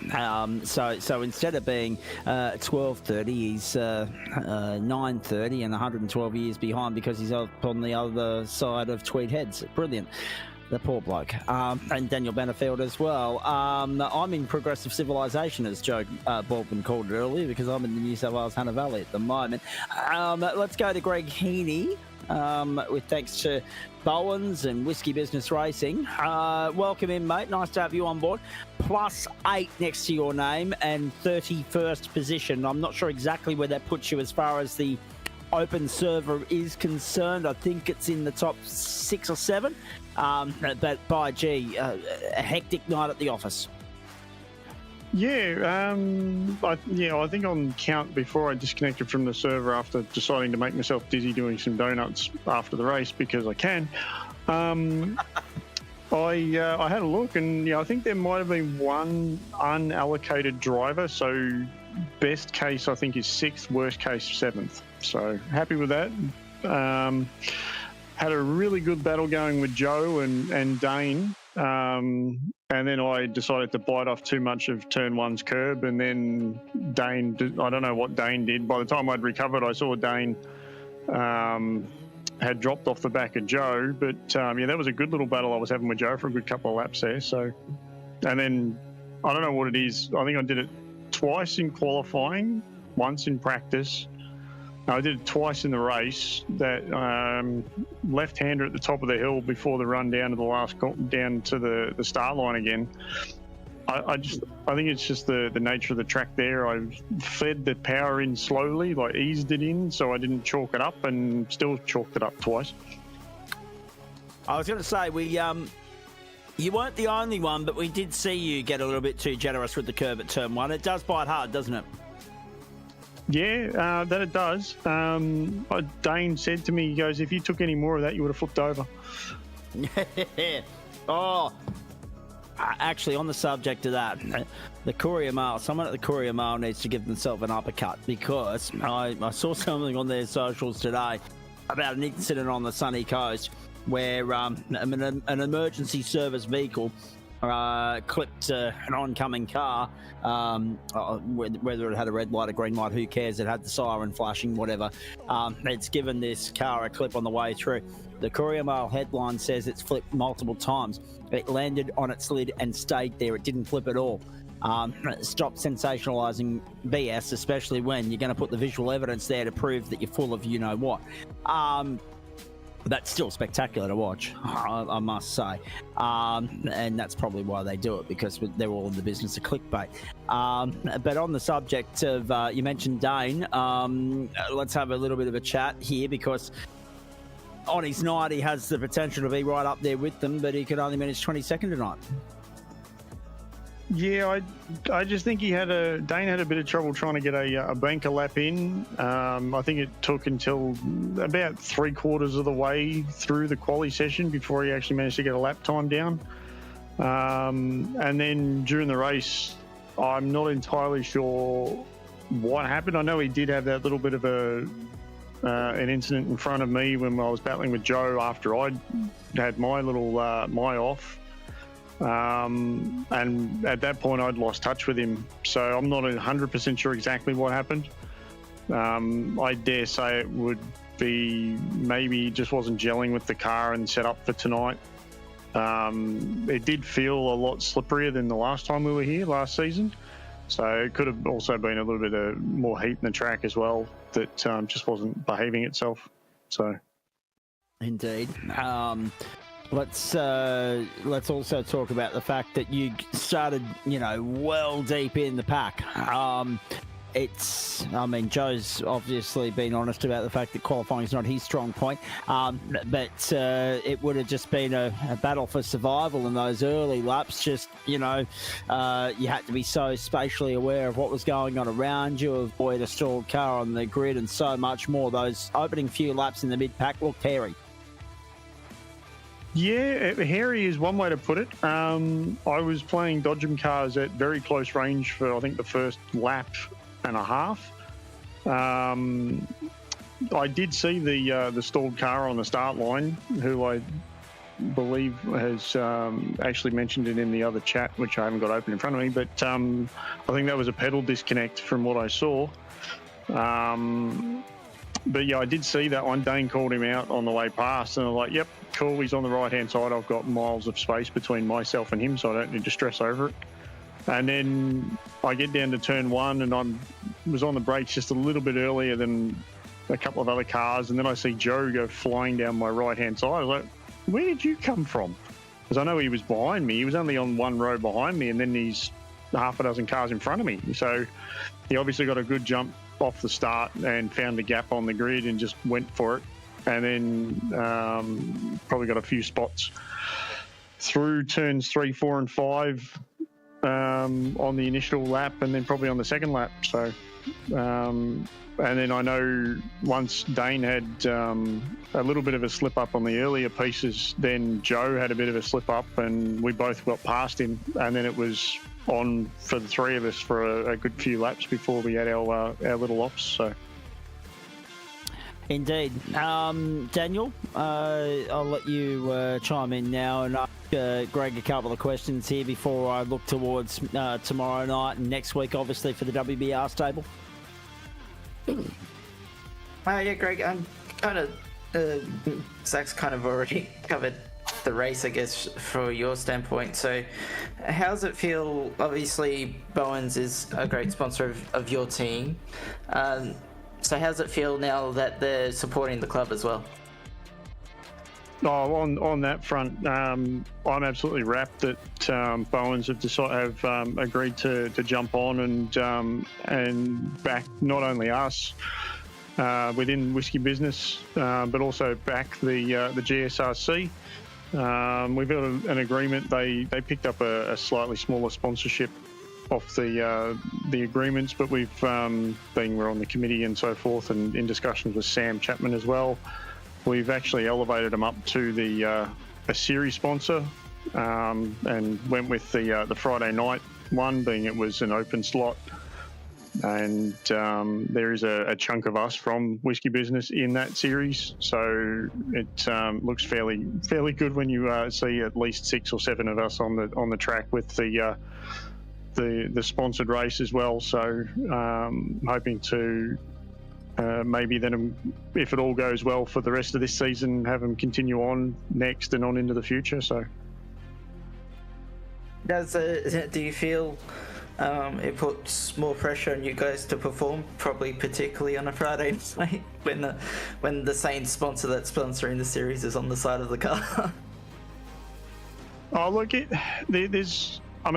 that we're one, I think Adam mentioned on Monday, Zach, and you could probably back me up on this, I think we're the third largest team within GSRC. Yeah.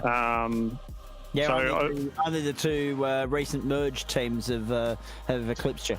Yeah, so, it being one of the bigger teams, I think it puts a little bit of pressure on us already anyway, just to maintain... it's obviously the gent sim racing, so obviously you've got a reputation to uphold and try to race and keep it as clean as possible and keep the name clean, so to speak.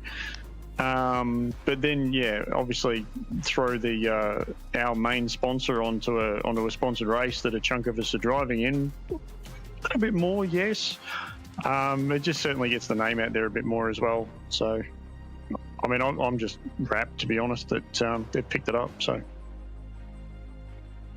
We'll obviously see you again tomorrow night in the Radicals. Anything else Mountain Men on Saturday, or is it all next week after that?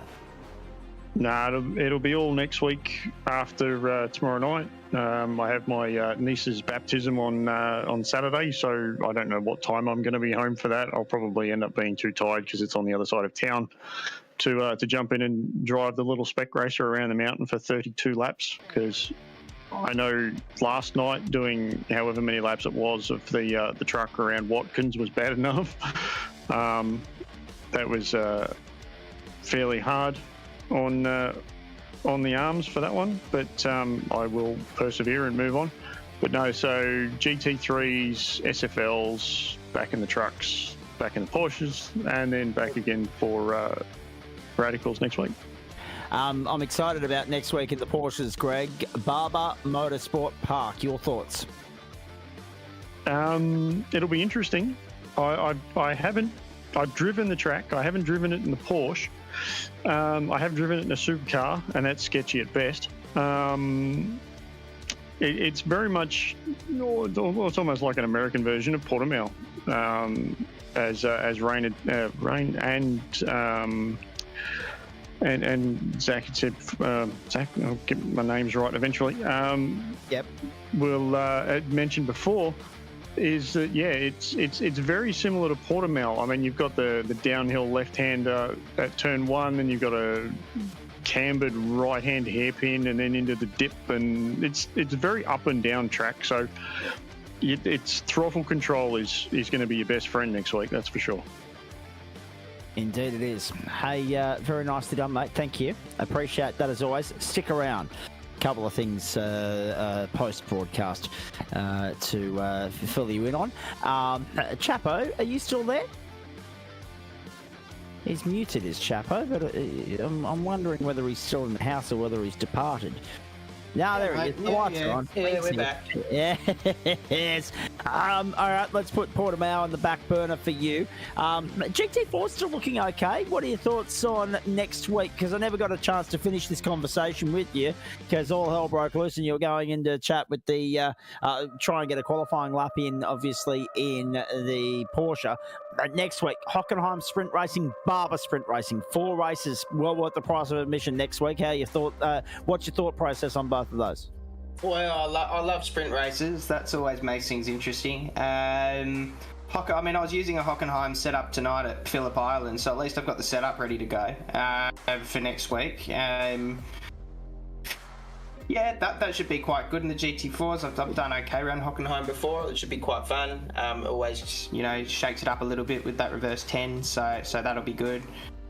Barber, I mean, it's a very tight track for this number of cars and for this car in general. So that's going to be a case of qualifying and surviving, really. Whether or not I drop the Porsches off a little bit more towards the end of the season, we'll see. I'm a bit tired after tonight, and that took it out of me. So,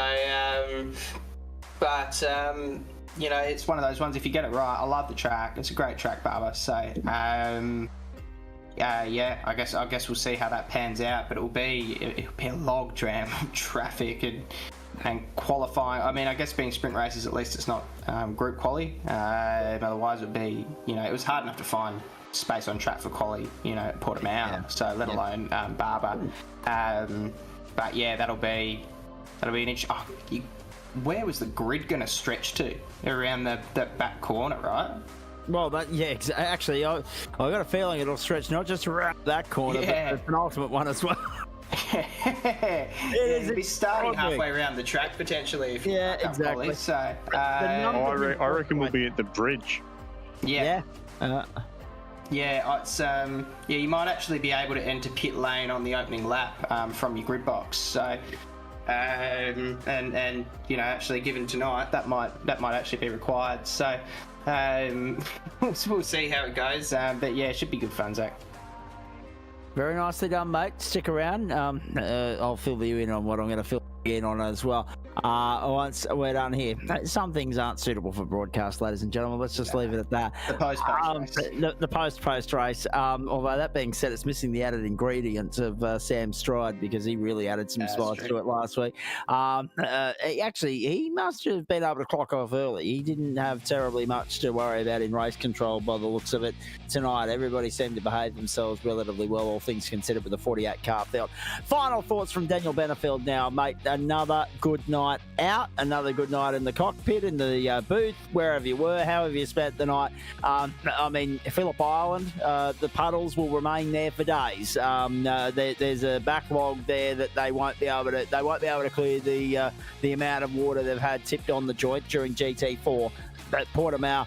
It's a track that a lot of people are warming to. It's a track that's throwing up some good racing. I can't believe people are having to warm up to Portimão, to be honest. I knew as soon as it was coming, it was going to be a great track. I actually remember racing it in Race 07, which I think is the first video game it was actually in. This is showing my age. Just a little bit. It's a great track, and the Porsches turned it on once again tonight. So the GT4 from Phillip Island, but in a very different way. The very tough conditions they had to drive around it on the little island in the south of Victoria. But yeah, and again, and this goes to you as well, Chapo, since you did finish quite well, I must add as well. Without a stop, yes. Just perks on surviving that race, especially through that middle portion when we had that massive heavy rain shower that made the track more like a swimming pool rather than a racetrack. Yes, yeah, no, I mean, when you're only on throttle half the time you usually are, that certainly helps. I was going to half the braking zones at about 20 k's an hour, but yeah, it was so tricky in that middle section particularly. There was just no grip out there, and it just wanted to go straight, so... and those GT4s, they generally handle pretty well in the rain compared to some of the other cars too. At least some of the lighter cars. I guess some of the heavy ones, the GT3s and that are probably better, but some of the lighter ones can be a real handful. So yeah. I mean, it's survival. It was survival with a bit of damage and a spin, but survival nevertheless. It weren't many people that got out unscathed there. Not at all. Hey, Daniel Benefield, well done. Barber will be good fun. So too Hockenheim. You've got week 5 penciled in as a night off for you, but that's okay because Daniel Correa-Sar and I will hold the fort in your absence. But GT4 and Porsche is fast becoming the best night of the week in terms of the quality of the product. It is indeed, and technically I can be here for week 5 if you want Coldplay on in the background, which I'm going to guess will be a no. Not just because it's Coldplay, but apparently there's this thing called copyright that we've got to worry about as well. Yeah. Truth be told, I was going to the Coldplay concert in Sydney the week after, until I politely told someone in my circle to shove it. But that's another story. Oh, wait, sorry, we're still on air. I can't go on with that. Daniel, you were going to finish your point, sorry? Yeah, so GT4 and Porsche Cup, both on an action side of things, but also on a championship side. Both series, we've had 3 different round winners, 3 different race winners in GT4, 4 different race winners in Porsche Cup. And it's really, really turning itself on. And lots of sprint racing in both series across this season as well. So it's going to get busier and busier for us, Zach. Oh, indeed it is. But we like busy. Busy is good. We didn't have too much time to stop and fill tonight, or have to think about talking subjects or conversation points or anything like that, because all the action was steering us in the right direction of what we were going to be needing to focus on. So more action the better as far as I'm concerned. Yet we don't see it all because there's not enough time to cover everything that's unfolded, especially in the Porsches, but it certainly keeps us on the straight and narrow rather than getting off on a tangent, as I tend to do when the race is processional and boring. Remember, as always, ladies and gentlemen, we do it with thanks to the great support of the great people that do it for us here on the platforms of the GSRC, across Facebook, Twitch and YouTube, right throughout the course of the term and the season, like Spreyton Cider, Waste Options, Orbic Australia, Bowens, The Builder's Choice, JJZ Constructions, merch.tgsrci.com, M-Wave Australia, and Flash Graphics. How good's that Flash Graphics logo? Just quietly. That is not dissimilar to my number plate. The black plate with the yellow numbers. Fantastic stuff. Bowens, of course, the latest addition to the platforms of the GSRC. We've heard Greg Keeney mention that already. And the reason why the people are getting involved, more and more organisations, companies, whatever else, business, you name it, they're getting involved, is because of the quality of the product that we're seeing here. It's been top shelf. Oh, there's our last member of our post-race show family. He's just made his presence known. Good stuff. Let's have a look at what's coming your way on the platforms of the Gentleman's Sim Racing Club across Facebook, Twitch and YouTube for you as we head towards the end of week 3 of term 4, and we do so with the trip to the New Hampshire Roval. Been a while since we've been there. Bowens Downforce Legends tomorrow night live across Facebook, Twitch and YouTube from 8:30 Eastern Daylight Time.